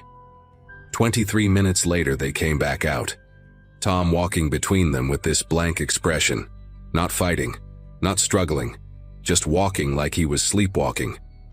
His wife followed behind, carrying their baby, same empty look on her face, and they all got into the middle van. The other men carried boxes, computers, photo albums, anything that might prove the Ashfords had ever existed in Redwater. I grabbed my laptop, tried to save the footage to multiple drives, uploaded it to 3 different cloud services, even emailed it to myself. But when I went to check the files the next morning, they were all corrupted, just static and digital noise, except for the original on my store's hard drive. I drove to my store at 5 that morning. Didn't even shower, just threw on yesterday's clothes and drove with the windows down to keep myself alert. The moment I walked through the back entrance, I knew someone had been there. Nothing was stolen, nothing was broken, but things were wrong in small ways that only I would notice. The stack of paint cans I'd arranged by color was now arranged by size. The key to the storage room was on a different hook, and my office door, which I always left exactly half open, was now wide open. My computer was still on, showing the camera feeds, but when I checked the recordings from the night, there was a gap, 43 minutes missing between 2:15 and 2:58 a.m., right before the vans would have passed by my store on their way to Tom's house. My son Brett came home from school that day talking about these friendly men who'd visited during lunch, said they were from some state education board, checking on student welfare or something. They'd pulled him aside, asked him about his home life, his dad's work, whether I ever talked about town politics at dinner, whether I seemed stressed lately. Brett thought it was weird but figured it was just government bureaucracy. Except these men knew details, mentioned the exact model of security camera I'd installed, asked if I'd been having trouble with the storage devices, suggested that sometimes people who get too curious about their neighbor's business could put their families at risk. Brett laughed it off, said he told them I just sold hammers and nails, nothing exciting. But the way he looked at me when he told the story, I could see he was scared. That night, I couldn't sleep. Just sat in the living room with my laptop, watching the camera feeds, the hard drive with Tom's abduction footage hidden inside an old paint can in the garage. Nancy kept asking what was wrong, but how could I tell her that our mayor was disappearing people, that we were probably next? Around 2 in the morning, she finally gave up and went to bed, and I must have dozed off in my chair because I woke up to my phone buzzing with a motion alert from the front door camera. The timestamp said 3:03 a.m., and when I opened the app with shaking fingers, the screen showed my front door wide open, swaying gently in the night breeze. But the camera inside the house, the one that should have shown who opened it, that feed was just black. I ran upstairs, checked on Brett first, then Nancy, both still asleep, breathing normal, doors locked from the inside. But when I went back downstairs, there was a single sheet of paper on the kitchen table that hadn't been there before, pristine white with typed text. "Your family seems lovely, especially Brett. Such a bright future ahead of him. The town meeting is next Monday. We trust you won't have any concerns to raise about recent departures. Sometimes the best hardware stores are the quiet ones." No signature, no letterhead, but I didn't need one. I burned that paper in the sink, packed what we could fit in the truck, and we left Redwater that same morning, told Nancy and Brett we were visiting my brother in Colorado, just a spontaneous family trip. We never went back, and when I called a cousin 2 months later to ask about the store, he said it had burned down in an electrical fire, along with all the security equipment inside, and Mayor Brennan had personally overseen the cleanup, making sure nothing dangerous was left behind.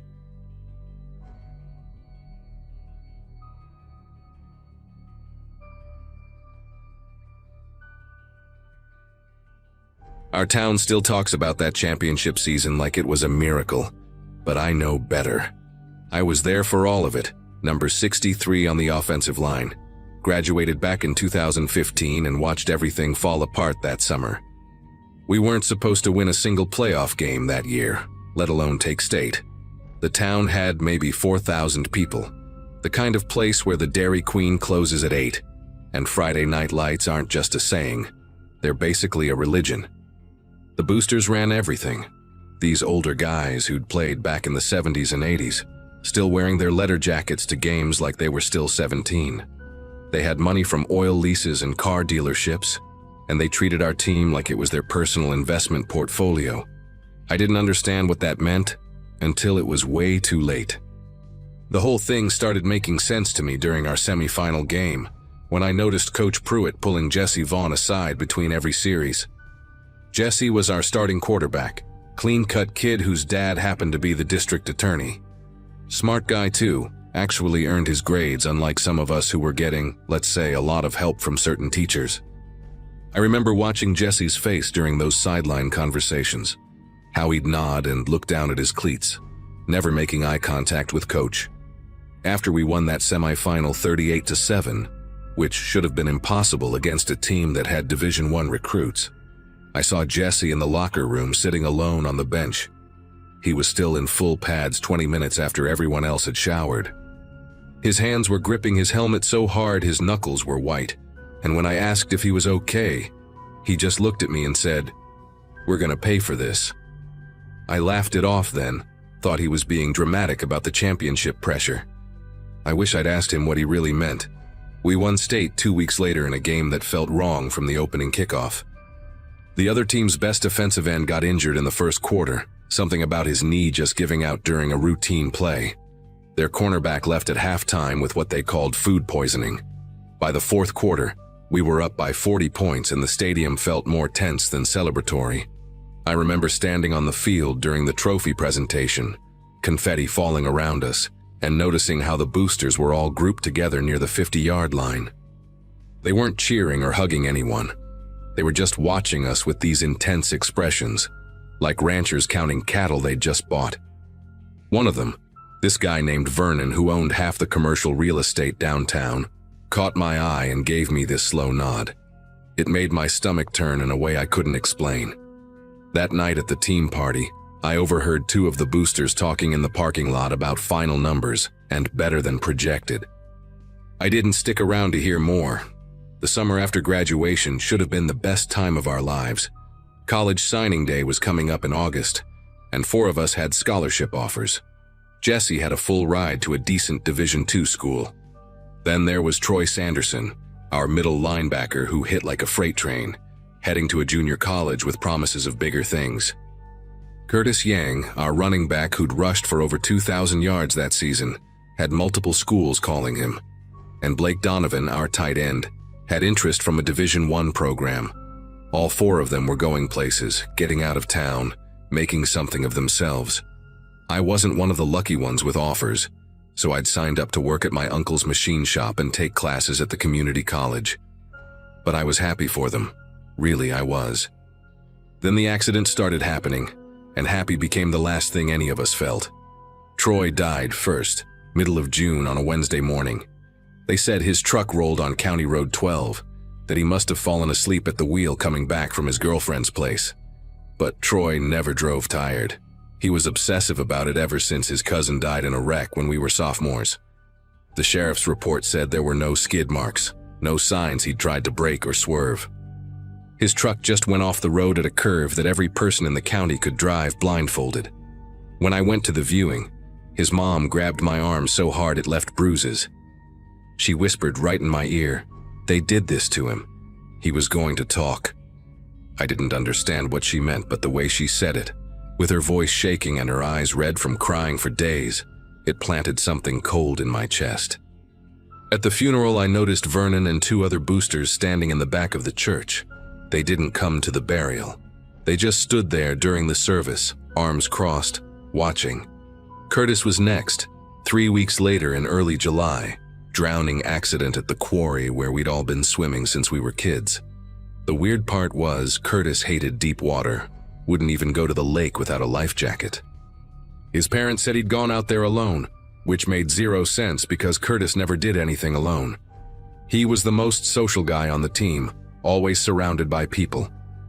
The police found his truck in the parking area, and his clothes folded neatly on a rock by the water's edge. Who folds their clothes before going swimming at a quarry? The whole thing felt staged, like someone was trying to make it look like he'd decided to take a peaceful swim and just didn't come back up. His phone was in his truck, and when the cops checked it, they said the last texts he'd sent were deleted. The phone company couldn't or wouldn't recover them. At the memorial service, Jesse showed up late and left early.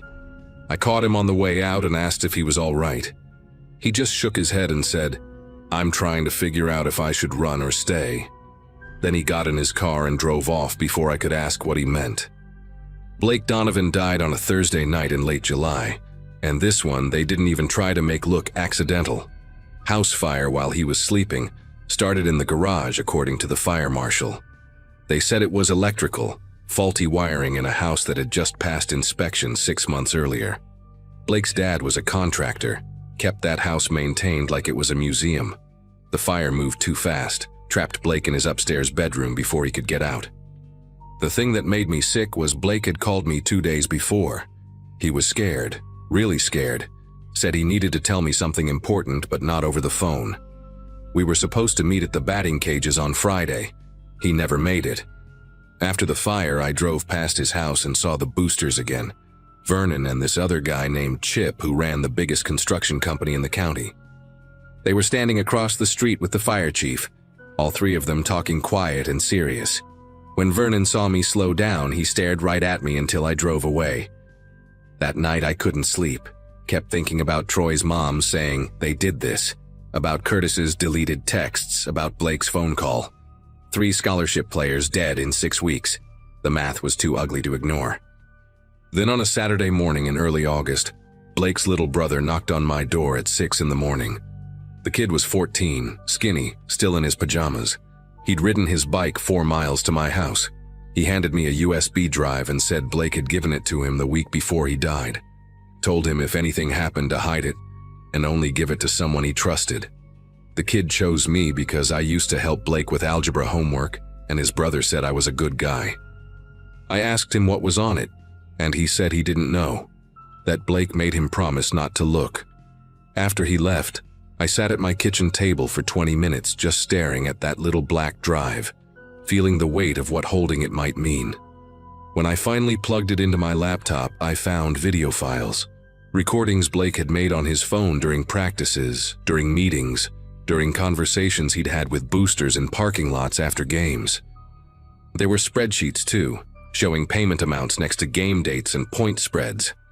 And there were text messages, Screenshots of conversations between Coach Pruitt, Vernon, Chip, and 2 other boosters about which players were getting grade changes, about steroid suppliers, about gambling debts, about keeping Jesse in line because his dad could cause problems. I spent the whole day going through everything on that drive, and by evening I understood exactly what had gotten my teammates killed. They'd all figured it out, probably around the same time. The boosters had bet massive amounts on our games, fixed the outcomes through steroids and intimidation, and manipulated our grades to keep us eligible. When we won state, they'd made hundreds of thousands, maybe more. But Troy, Curtis, Blake, and Jesse had decided they were going to report it all.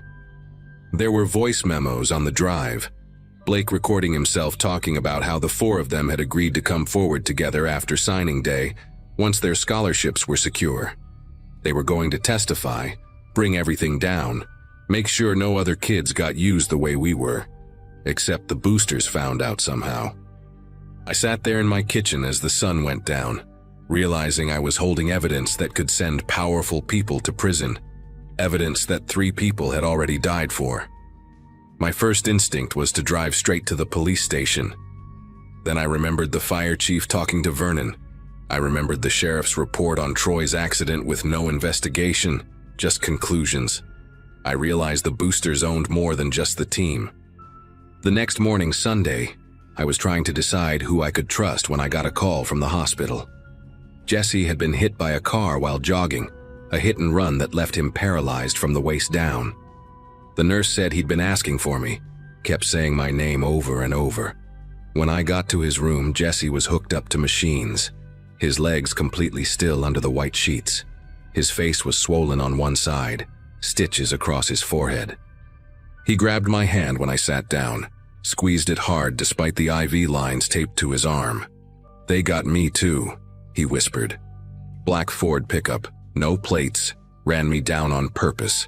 Backed up like they were gonna finish it, then someone's porch light came on and they took off. His voice was shaking. "I'm the last one left who was going to talk. Troy, Curtis, Blake, me. We were all going to the state police together. Now they're dead and I'm broken." He started crying then, and I just held his hand, not knowing what to say. After a minute, he looked at me hard and said, "My dad can't know about any of this.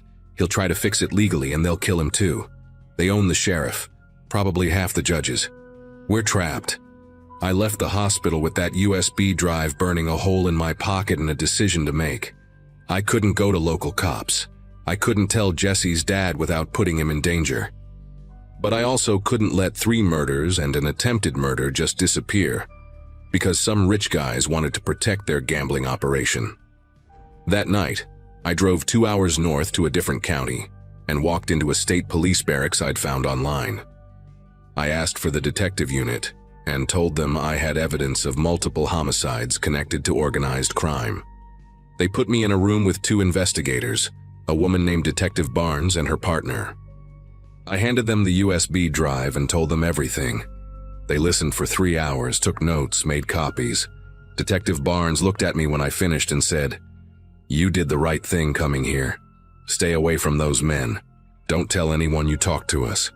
They said they'd open an investigation quietly, that it would take time to build a case that could stand up against people with money and connections. I drove home that night terrified but also relieved, like I'd just set down a weight that had been crushing me. 2 days later, Jesse called me from the hospital. His voice sounded different, heavier somehow. "They came to see me," he said. "Vernon and Chip. Brought flowers, said how sorry they were about my accident. Vernon squeezed my shoulder and told me how important it is to focus on recovery, not on things that are in the past. Said the past can't help me walk again, but the right attitude and the right support can." Then he mentioned that my dad's up for re-election next year. Said it would be a shame if anything complicated that for him. Jesse went quiet for a second. "They know I was going to talk. They're making sure I don't.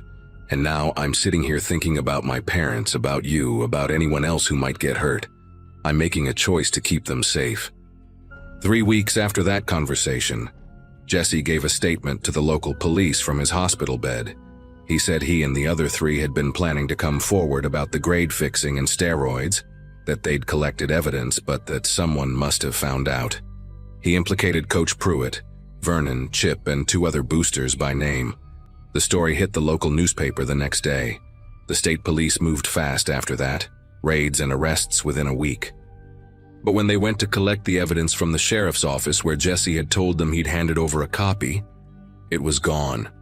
Missing from the evidence locker, no sign of forced entry, no explanation. The case fell apart without physical proof. But here's what they didn't know. I still had Blake's original USB drive, the one his brother gave me, the one I'd made copies from before going to the state police. I'd hidden it in a safe deposit box in a bank 3 towns over, under my grandmother's name. When the evidence disappeared and the arrests got dropped, Detective Barnes called me personally. She was frustrated, angry, said she knew what had happened but couldn't prove it. I told her about the backup. Within 2 days, federal investigators got involved, people from outside our region who didn't have connections to our county. The USB drive went into federal custody, and this time there were chains of evidence, documentation, witnesses to every transfer. It took 8 months, but eventually they built a case that stuck. Vernon, Chip, Coach Pruitt, and 4 others, including the sheriff, got indicted on racketeering, conspiracy to commit murder, witness tampering, and about a dozen other charges. Jesse's dad had to recuse himself because of the conflict, but he made sure the case went to prosecutors who wouldn't fold. The trials happened over the course of a year. Vernon got 25 years. Chip got 20. Coach Pruitt turned witness and got 8. The sheriff got 15. Jesse never walked again, but he testified from his wheelchair at every single trial. He'd rebuilt his life by then, started taking online classes, got engaged to a girl he met in physical therapy. We talk once a month or so. He tells me he doesn't regret speaking up, even though it cost him his legs and nearly cost him his life. Troy, Curtis, and Blake didn't get that choice, he says, so he had to make it count for all of them. I still live in that town, believe it or not. It's different now, quieter. The football program got shut down for 3 years, and when it came back, it was under complete oversight with new coaching staff and strict academic standards. People don't talk about that championship season anymore. Most folks act like it never happened, like if they ignore it long enough, the shame will fade. I see Blake's little brother sometimes, the kid who rode his bike to my house that morning. He's in college now, studying criminal justice.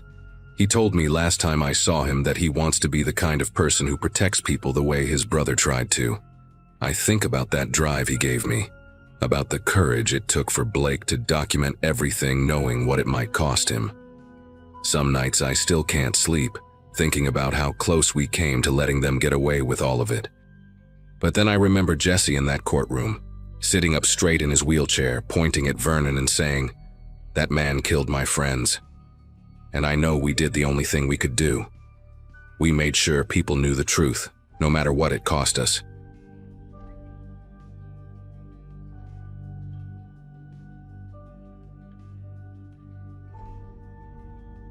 Journalism was supposed to be about truth, about holding power accountable. That's what they told us in college anyway.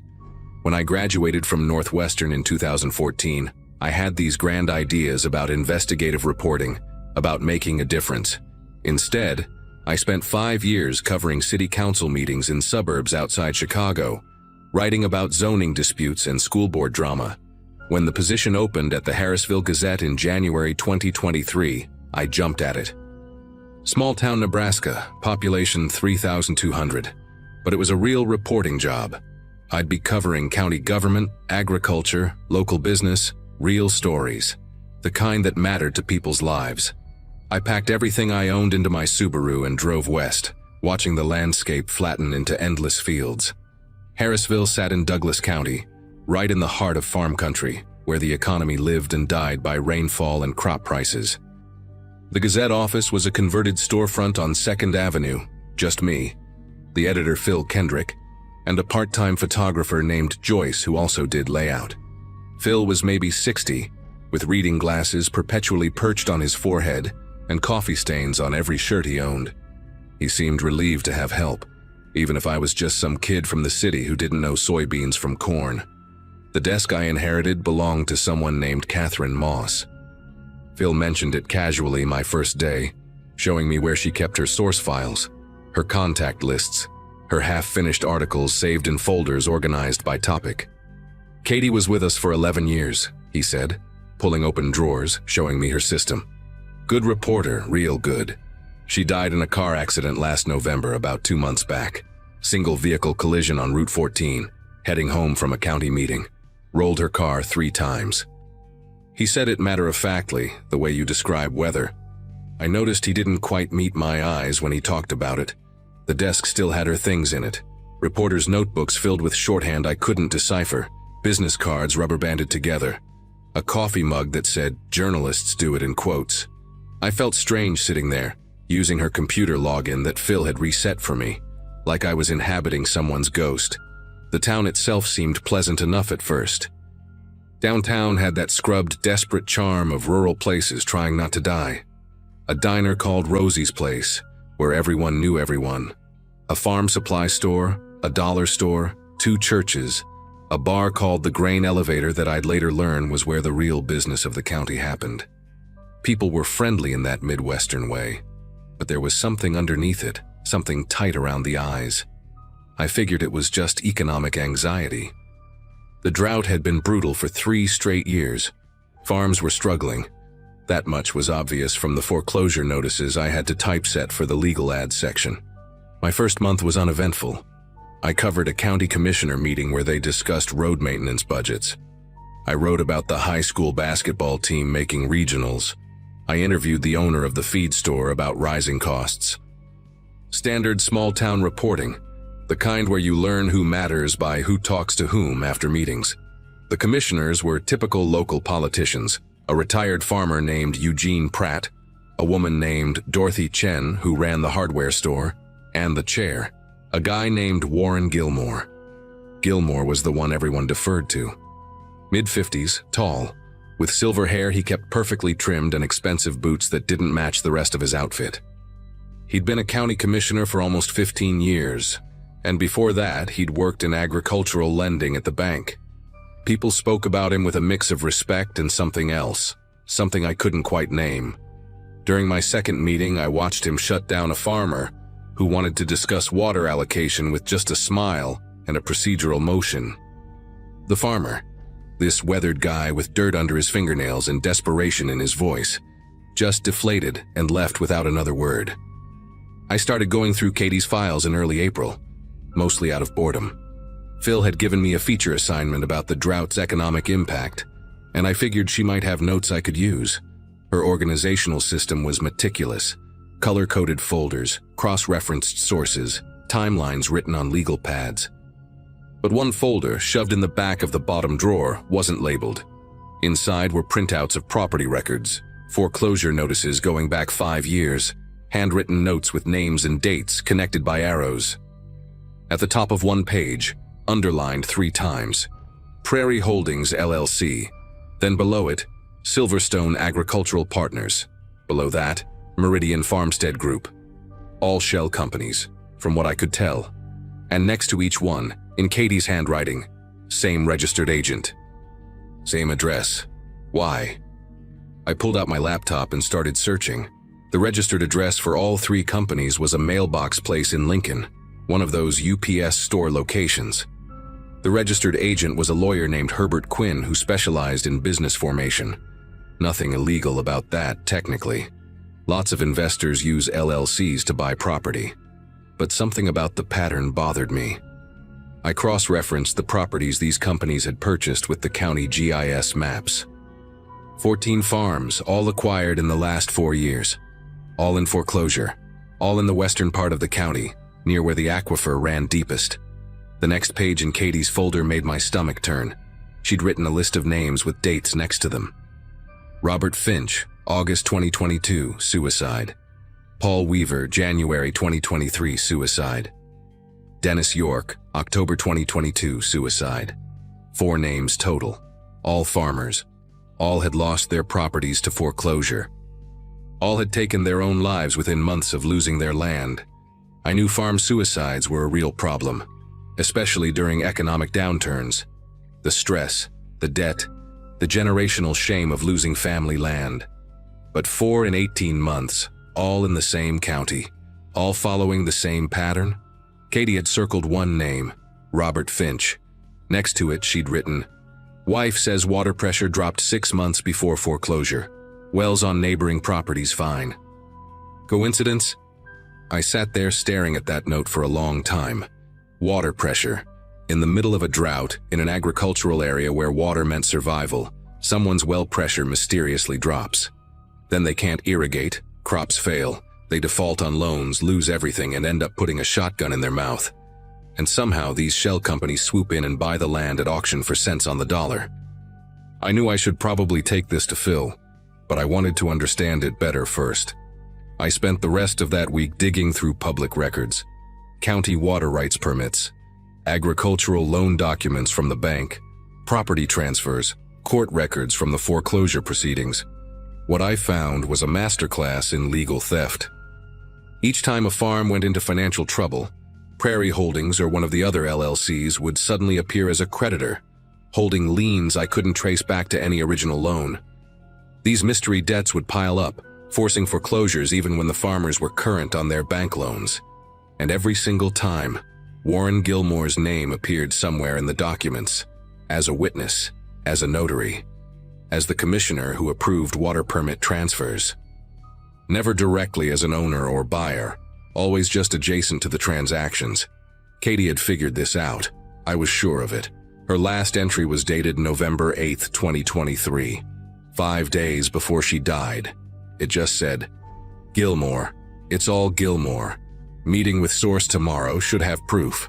But there was no note about who the source was, no indication of what proof she expected to get.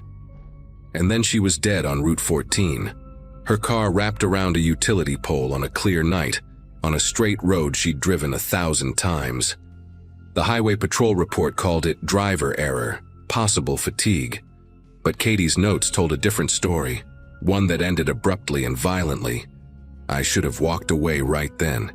Should have stuffed those files back in the drawer and focused on basketball games and county fairs. Instead, I did what journalists do when they're young and stupid and think truth matters more than self-preservation. I kept digging. I started interviewing the families of the farmers who died. Most wouldn't talk to me.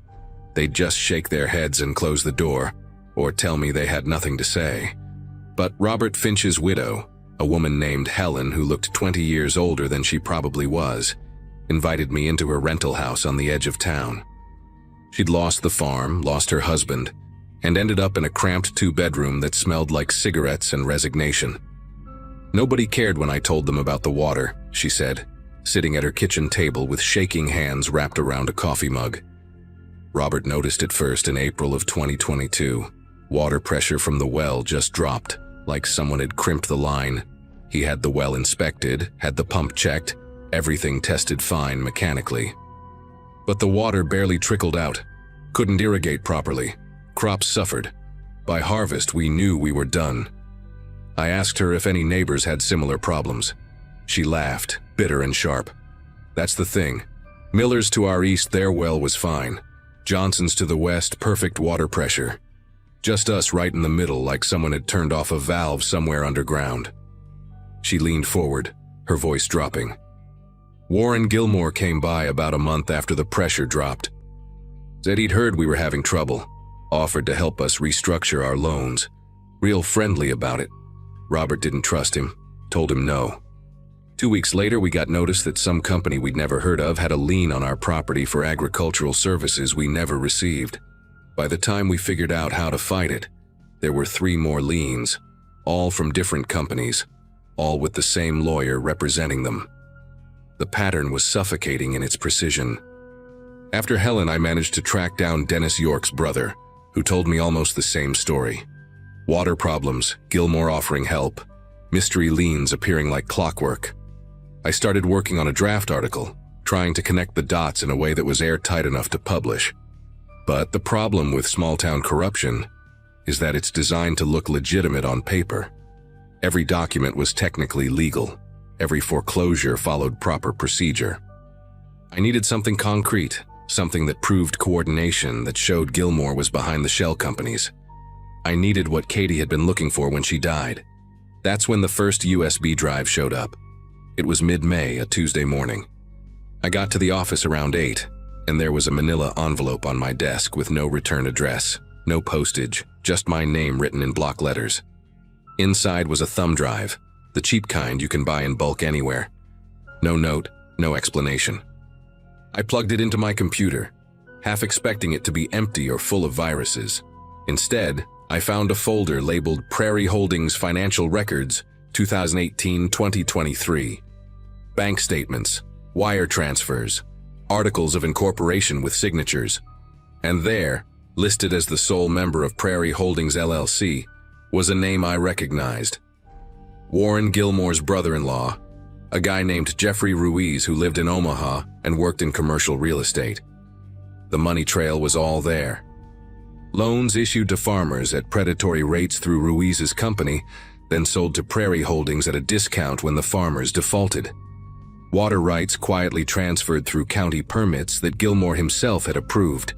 Profits funneled back through a network of accounts that eventually led to a joint investment fund owned by Gilmore and Ruiz together. I spent the entire day verifying what I could. The corporate records checked out. The signatures matched. This was it. This was what Katie had died trying to expose. I called Phil into my office and showed him everything. He sat there reading through the files for almost an hour, his face getting grayer with each page. Finally, he took off his glasses and rubbed his eyes. "You know what this means?" he said quietly. "If we publish this, we're accusing a sitting county commissioner of fraud, conspiracy, and possibly murder." I told him I knew. He asked if I was sure, if I'd verified everything, if I was prepared for the legal fight that would follow. I said yes to all of it, even though my heart was hammering in my chest. Phil nodded slowly, then told me to write it up. We'd run it in Sunday's edition, give it the front page, the whole treatment. I went home that night feeling like I'd finally done something that mattered, like Katie's death wouldn't be for nothing. I lived about 4 miles outside town, renting a small farmhouse on property owned by an elderly couple who'd moved to a retirement community in Lincoln. It was quiet out there, just me and cornfields and the occasional coyote. When I pulled into the driveway around 9 that night, my headlights swept across the front porch. There was something on the steps. I parked and got out slowly, confused at first about what I was seeing. Then the smell hit me, metallic and thick and wrong. It was a calf, maybe 3 months old, lying on its side on my porch steps with its throat cut so deep the head was nearly severed. Blood had pooled on the wood, dripping down to the dirt below. The animal's eyes were still open, glazed and empty. There was no note, no message, just the dead animal and the clear implication of what would happen if I continued. I stood there in the dark, listening to my own breathing, trying to process what I was looking at. This wasn't random. This wasn't teenagers playing a prank. This was professional. This was a warning delivered by someone who knew how to butcher livestock, who had access to animals, who knew where I lived and what I was working on. I called the sheriff's department. Deputy showed up 40 minutes later, a young guy named Scott Patterson who looked more annoyed than concerned. He took photos, asked me if I had any enemies, if there were any disputes with neighbors. I didn't mention the article. Didn't mention Gilmore or the investigation. Just said I had no idea who would do this. He told me it was probably kids, maybe someone who didn't like outsiders, that I should get a security camera. Then he left, and I was alone with a dead calf on my porch and the growing realization that someone very dangerous knew exactly what I was doing. I cleaned up the blood myself that night, hosing down the steps until the water ran clear, then dragging the calf's body to the tree line and covering it with a tarp. I didn't sleep, just sat in my living room with every light on, watching the windows, wondering who was watching me back. The next morning I told Phil what happened. He went pale, actually pale, like the blood had drained straight out of his face. We sat in his office with the door closed while he chain-smoked cigarettes, which he wasn't supposed to do inside, but nobody was going to stop him right then. "Katie got a dead dog in her yard," he said finally, his voice barely above a whisper. "About a week before she died. German Shepherd, throat cut, left on her front lawn. She told me about it, said she was going to drop the investigation. Then 5 days later, she's dead on Route 14. The cigarette shook in his hand. I should have told you. Should have warned you when you started going through her files. But I thought maybe it was just coincidence. Maybe she really did just fall asleep at the wheel. He looked at me with something like guilt mixed with fear. We can't run the story. I'm sorry, but we can't. They'll kill you. They killed Katie and they'll kill you too. I understood where he was coming from. I really did. But I also knew that if I stopped now, if I let fear win, then Katie died for nothing and Gilmore would keep destroying families until someone finally stopped him. I told Phil I needed to think about it. I drove home, watching my rearview mirror the entire way, checking for cars that might be following me. The second USB drive was waiting in my mailbox when I arrived. Same manila envelope, same block letters, different thumb drive. This one had emails. Hundreds of them, going back years between Gilmore and various people.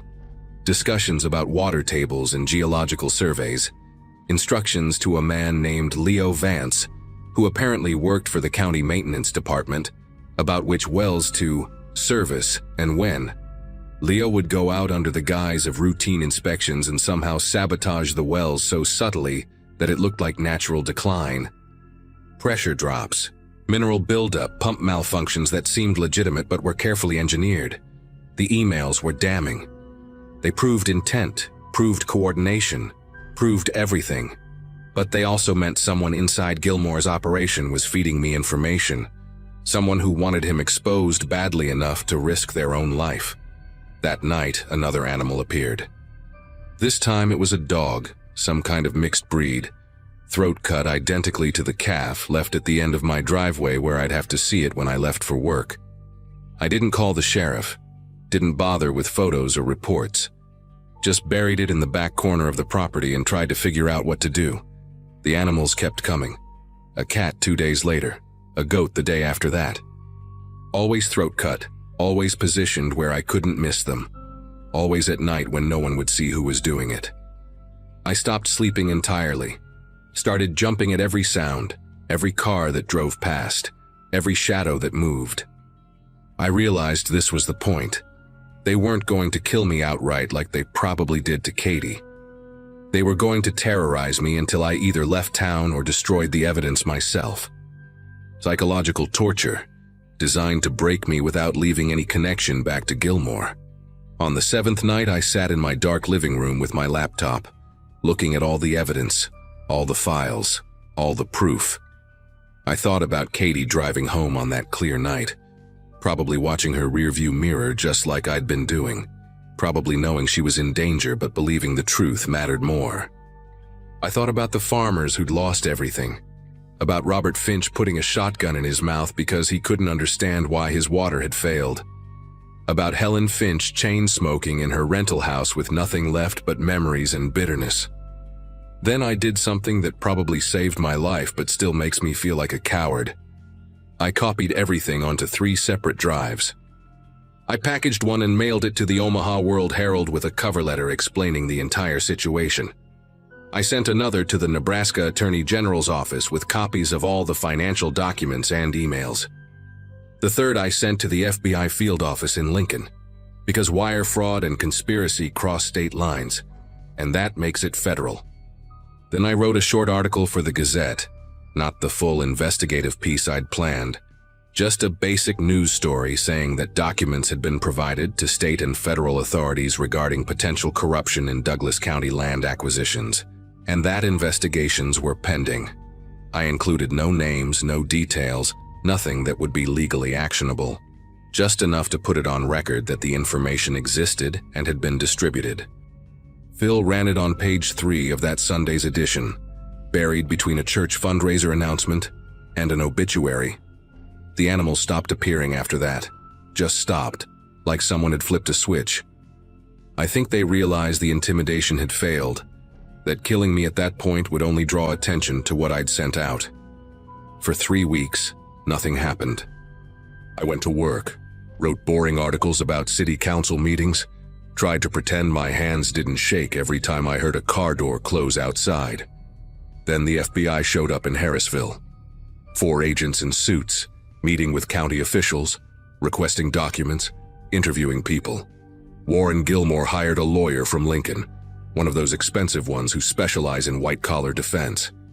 The investigation took 8 months. They arrested Gilmore in January 2024, along with Jeffrey Ruiz and Leo Vance, the county maintenance guy who'd been sabotaging the wells. Federal charges: conspiracy to commit wire fraud, extortion, racketeering. The state piled on charges related to abuse of public office and falsifying official documents. The trial was in Omaha, lasted 5 weeks, and ended with guilty verdicts on nearly every count. Gilmore got 18 years in federal prison. Ruiz got 12. Vance took a plea deal and got 6 years in exchange for testifying against the others. The farms they'd stolen got tied up in asset forfeiture proceedings, eventually returned to the families, or sold at auction with proceeds going to the victims. It didn't bring back the dead farmers, didn't undo the suicides or the destroyed families, but it was something. I never found out who sent me those USB drives. My best guess is it was someone in Gilmore's inner circle who'd had enough. Maybe someone who'd watched the scheme destroy their community and finally grew a conscience.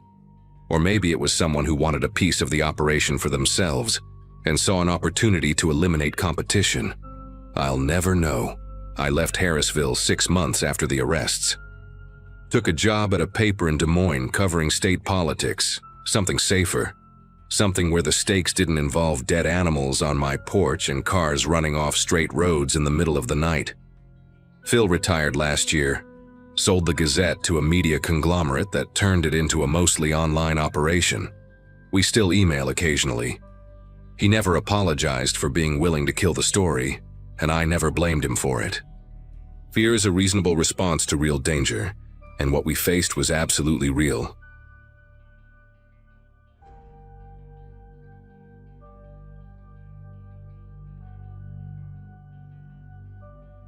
The assignment came at a moment when I felt like I needed distance from people, so the idea of spending half a year in the big thicket sounded almost comforting. I'd built a small reputation photographing rare bird species, nothing glamorous, just enough that magazines trusted me to work alone. That first week in the cabin felt peaceful in a strange, heavy way, like the woods were studying me while I was studying them. The place sat on a narrow clearing surrounded by pine and undergrowth so dense it looked like walls. The elderly couple who rented it to me, Harold and June, lived a mile deeper in the trees, their place resting on an uneven patch of ground with a leaning porch and a wind chime made of mismatched silverware. They told me their son handled all the paperwork but lived in town, though they never clarified where. I didn't think much of it at the time. My days were spent hiking to wetlands and shadowed creeks, trying to catch glimpses of warblers and kites, coming back exhausted but satisfied. The first odd thing I noticed was my tripod. I left it folded by the door every night, and one morning it was propped against the wall near the kitchenette like someone had set it there carefully. I tried brushing it off, telling myself I must have moved it without paying attention, maybe while half asleep. But then a memory card I'd filled 2 days earlier came up blank. All the files were gone.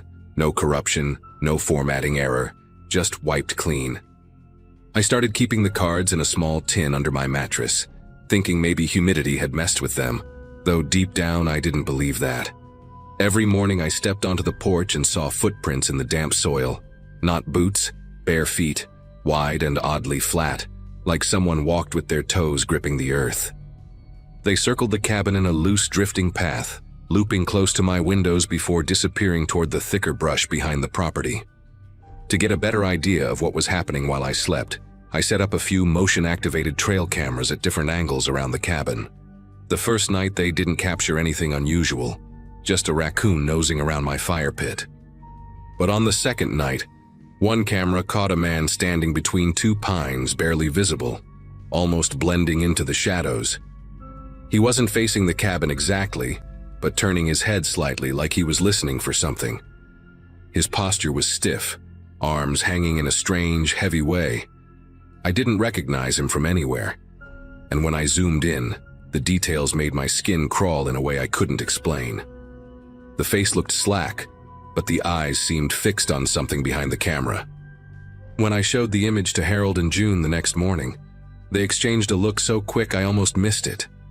June kept smoothing the front of her apron, while Harold insisted wildlife cameras often distort shapes and trick the eyes, though I hadn't mentioned the figure's shape or posture. The following nights, the cameras captured the same man again and again. Each time he appeared a little closer to the cabin, standing in different positions, behind the woodpile, near the back corner, beside the rain barrel. He always stood still, facing slightly away, as if pretending not to look at the cabin while clearly inching toward it. The fourth image nearly made me drop my tablet. He was right at the tree line, maybe 20 feet from my porch rail, his clothes wrinkled and smeared with dirt. That was also the first time I recognized him. There was a framed photo in Harold and June's living room of a younger man holding a fishing rod, smiling wide with his eyes squinting against the sun. The man in my photos had that same face, only drained of warmth and years older. Their son. The one they claimed lived in town. The one they mentioned only in short, dismissive comments like they were trying to keep him sealed behind glass. When I walked to their place the next morning, the air felt strangely still, as if the woods were waiting to hear what I would say. Their home always carried a faint smell of cedar and something medicinal, and I remember how June's hands kept fidgeting with the edge of a dish towel while Harold guided me to the small kitchen table. I told them I recognized the man from their photo, that he'd been around my cabin for days. The silence that followed felt heavy enough to crush my breath. June finally spoke, her voice thin and brittle, saying their son Daniel had died 10 years earlier in a hunting accident somewhere beyond the eastern ridge. She shared it like a rehearsed story, one she'd said many times yet hated repeating. Harold nodded along, staring at the wood grain of the table instead of looking at me. The problem was, the Daniel in my trail cam photos didn't look like someone gone a decade. He looked very much alive and very much present. I asked if anyone else could have been in the woods, maybe a relative who resembled him, maybe a neighbor passing through. They both shook their heads insistently. Harold said people didn't wander around this part of the forest without a reason, especially at night. Their certainty made my arms tense, like my body was bracing for something it couldn't yet name. When I asked if I could see a picture of Daniel a little closer, June hesitated, then rose to retrieve the same frame I'd noticed earlier. The moment she set it in front of me, I felt a jolt. Not fear exactly, but the unsettling recognition that the differences between the photo and the man on my camera weren't random aging. His hair in the photo was neatly trimmed. The man outside my cabin had longer, uneven strands that stuck to his temples as though he'd been sweating or running. The shape of his jaw looked a bit sharper now, like he'd lost weight recently. None of it lined up with a decade-old death. I thanked them and left, though their eyes stayed on my back the entire walk down the dirt path. The unease followed me into the afternoon, clinging to each quiet hour. While shooting along a shallow creek bed, I kept replaying everything in my head. The footprints, the wiped memory cards, the tripod moved with such intention it almost felt polite. When I returned to the cabin for lunch, I walked straight into the bathroom to wash my hands and caught something that made my breath hitch. On the counter by the mirror sat a small orange prescription bottle. I hadn't seen it that morning. The label listed a recent fill date and a patient name, Daniel Parson. Not his mother's medication, not a decade-old remnant, current. I slowly lifted the bottle and turned it in my hand, noticing the address matched Harold and June's. It felt like the room shifted around me as I set it back exactly where it had been. A question kept circling my mind. Why would they tell me he was dead if he was clearly still under their roof? That question dug even deeper when I found the rental agreement that night. I kept all my paperwork tucked in a folder under my field laptop. The signature line was filled with neat cursive, June Parson. But the pen pressure was uneven, almost like someone wasn't used to writing in that style. I compared it to the note June had left me on move-in day, a reminder about the spare keys. The handwriting didn't match at all. The rental agreement had a firmer slant, the strokes more deliberate. I held the flashlight near the paper until the edges glowed, and that's when I noticed the tiniest indentation at the bottom, an accidental trace of another name, written lightly beneath the main signature. Daniel. It looked like someone had started writing their own name, then overwritten it with his mother's. My hands started trembling despite how tight I held them against my sides. I didn't sleep that night. Instead, I watched the tree line through the windows, waiting to see if he would appear again. By the next morning, leaving felt like the only reasonable choice. I packed my gear fast, stuffing lenses into padded bags without their usual careful order, and threw clothes into the backseat of my truck. The air felt thick with silence, the kind that presses against the eardrums until every little sound feels amplified. As I stepped outside, I noticed the trail cameras had been turned toward the ground, all of them. Someone had walked right up to each one during the night. No raccoon or hog could have tilted them so precisely. My pulse hammered as I approached the hood of my truck, rehearsing in my head how I would tell Harold and June that I needed to leave early due to work changes. I never got to finish that thought. A few feet from the front tire, something metallic glinted. When I crouched down, I saw the severed ends of my brake lines dark with residue. The cut was clean, deliberate. I stood there, staring at it, my mind scrambling for any explanation that didn't involve another human being preparing for me not to make it out. With the road out running directly past their house, walking seemed like the worst idea possible, but staying felt just as dangerous. I kept pacing along the side of the cabin, weighing every option until my head throbbed. The woods weren't quiet anymore. I heard branches shifting slow and cautious, as if something or someone was keeping pace with my movements. My heart lurched every time a pine needle snapped underfoot somewhere beyond the cabin. I checked my phone, hoping for a signal, but the screen only showed a single flicker of service that vanished as soon as I tried calling for help. In that moment, I realized I wasn't going to get out of this with a simple conversation or a polite goodbye. I grabbed my largest telephoto lens, not as a weapon, but because it was the heaviest thing I owned, and headed toward the narrow path that curved around their property, instead of passing by the front of their house. The detour added nearly a mile of thick underbrush, but it kept me out of view. I moved quickly, brushing branches aside and trying to keep my steps light, even though my heartbeat felt loud enough to echo. At one point, I heard something moving parallel to me, matching my pace. Slow, steady, careful. I didn't dare look in its direction. Every instinct in me screamed to keep going. When I finally reached the edge of the couple's backyard, their house stood only 50 yards away, quiet but somehow expectant. Through the window, I saw movement. Harold stepping into the kitchen, raising his hand to shade his eyes as he looked toward the tree line. I ducked behind a fallen log and watched him scan the woods like he was counting seconds, not searching for someone. June joined him a moment later, her face pale, her mouth moving rapidly as if pleading. I couldn't hear the words, but whatever she said made him glance toward the back door in a way that made my chest tighten. When the two of them stepped outside and walked toward the road, it gave me my only opening. While they moved around front, I slipped along the side of their shed and sprinted across the clearing behind their house. My legs burned, but the fear pushed me harder than any adrenaline rush I'd ever felt in the field. Once I reached the old service road that branched away from theirs, I didn't stop. I kept running until the ground leveled and the trees thinned. It took almost 40 minutes before I heard an engine in the distance. I waved down the first truck I saw, a dusty blue pickup driven by a man hauling feed sacks. He didn't ask many questions, just eyed me with concern and unlocked the passenger door.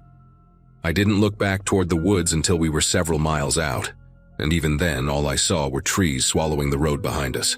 I never returned for my gear or the cabin key. The magazine sent someone else to retrieve what I left behind.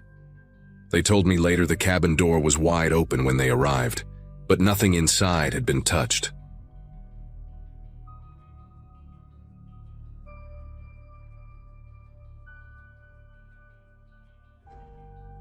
Living in a quiet retirement complex just outside Corpus Christi wasn't part of any plan I ever had, but life nudged me there after my aunt passed away and left me her small condo.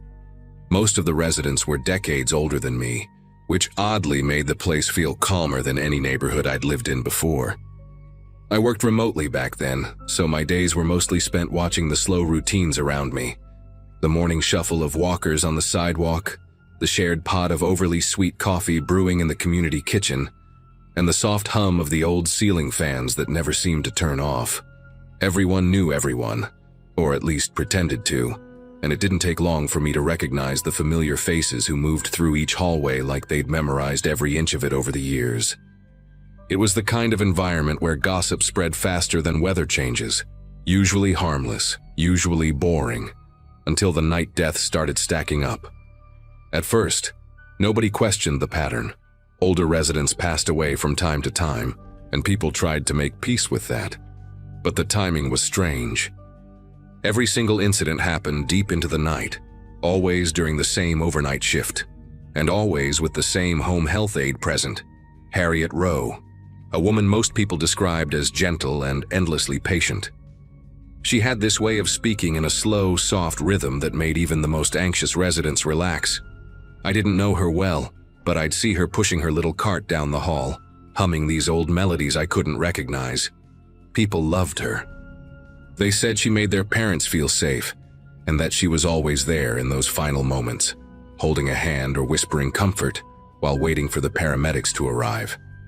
The strange part began when families started whispering in corners. One neighbor, a son visiting his mother, knocked on my door one afternoon looking more exhausted than grieving. He told me his mother's necklace, one she wore obsessively, was suddenly gone after she passed. At first he assumed she'd misplaced it, but when he asked staff, they shrugged and said they hadn't seen it. Then another family mentioned a missing ring, then a missing watch, and when a third family discovered paperwork showing a quietly updated life insurance policy naming Harriet as a beneficiary, the tone of the entire complex changed.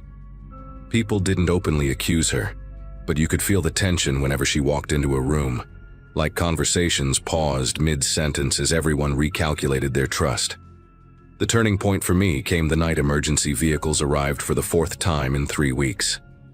I watched through my window as Harriet stood outside with the responding paramedics, her arms around herself in this trembling posture that felt rehearsed, like she knew exactly where to stand for people to see her grieving silhouette.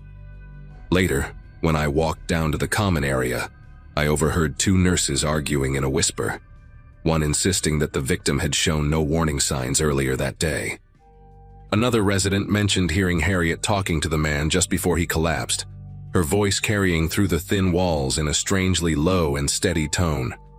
By morning, families were demanding answers from the administration, and although nobody said the words out loud, we all felt the same quiet fear tightening inside us.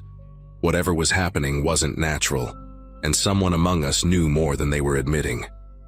Things escalated when a retired pharmacist named Leon Jacobs visited his cousin who lived 2 doors from me. He was the kind of guy who noticed details most people would gloss over, the type who still carried a small notebook even though his hands shook too much to write in straight lines. After his cousin died unexpectedly during Harriet's shift, Leon asked for the medical sheet and raised his voice in the hallway, pointing out numbers that didn't make sense. He kept saying the readings didn't match what someone with stable vitals should look like before a collapse. Staff tried to calm him down, but he wouldn't stop talking about chemical imbalances and how easy it was to hide certain substances in bloodstream reports unless someone looked for them specifically. People brushed him off as a grieving relative clinging to theories, until he brought up potassium chloride. A week later, a family demanded an independent review on their father's cause of death, insisting that nothing about his decline matched his behavior earlier that day.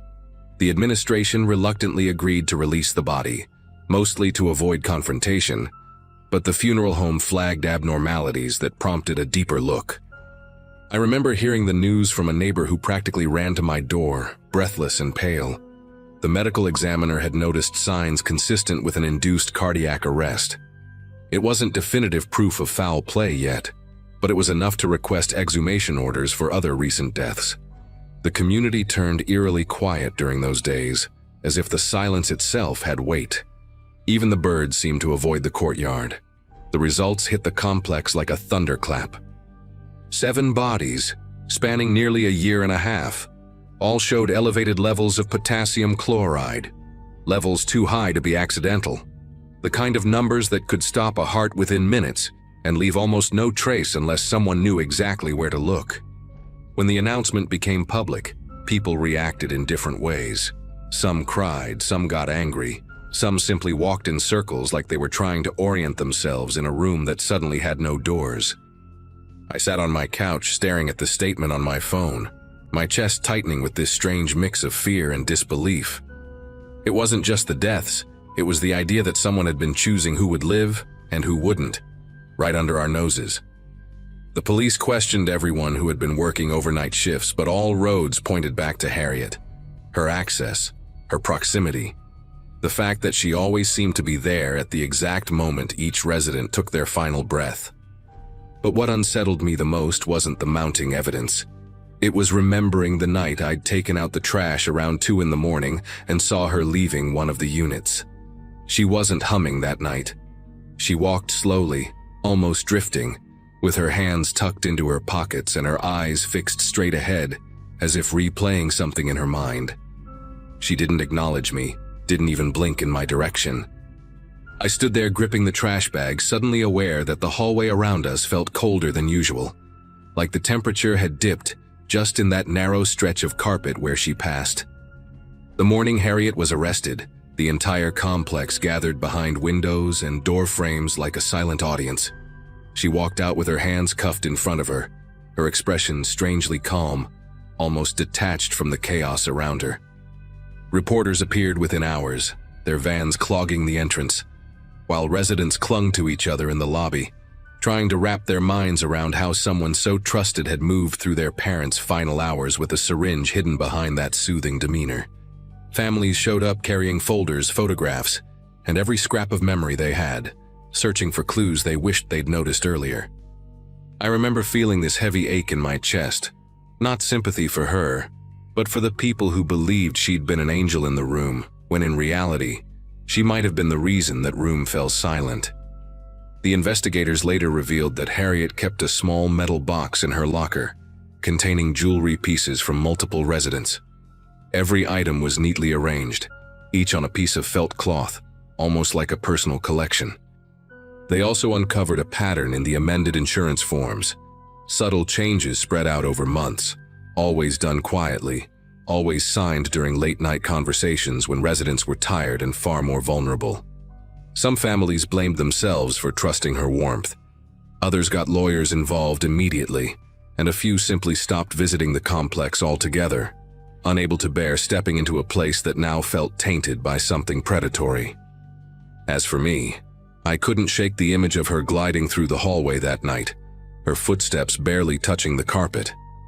Over the next few months, the atmosphere in the complex shifted into something brittle. Every sound made people jump. Every cough, every slow knock on a door, every late-night creak from the ventilation system. I found myself adopting routines I never had before, double-checking my locks, avoiding the hall at night, keeping my phone fully charged on the nightstand. The residents who remained alive grew suspicious of anyone wearing scrubs, even new employees who had nothing to do with what happened. A therapist volunteered to meet with grieving families and tenants, but very few attended. It felt like no one wanted to talk in rooms where so much had been hidden in plain sight. Eventually, I made the decision to move out. There wasn't a dramatic moment that pushed me to it, just a steady, suffocating sense that the walls carried memories I didn't want to keep living beside. On my last day there, I took one final walk through the courtyard. The benches were empty, the wind barely moved the hedges, and the place felt drained of the warmth it once had. As I locked the door to my aunt's condo for the final time, I thought about the residents Harriet had comforted as they slipped away, and I wondered if any of them realized what was truly happening in those final minutes. I still don't know whether she acted out of malice, delusion, or something darker altogether, but I've never forgotten how close I lived to someone who treated other people's endings as opportunities hidden behind a gentle voice.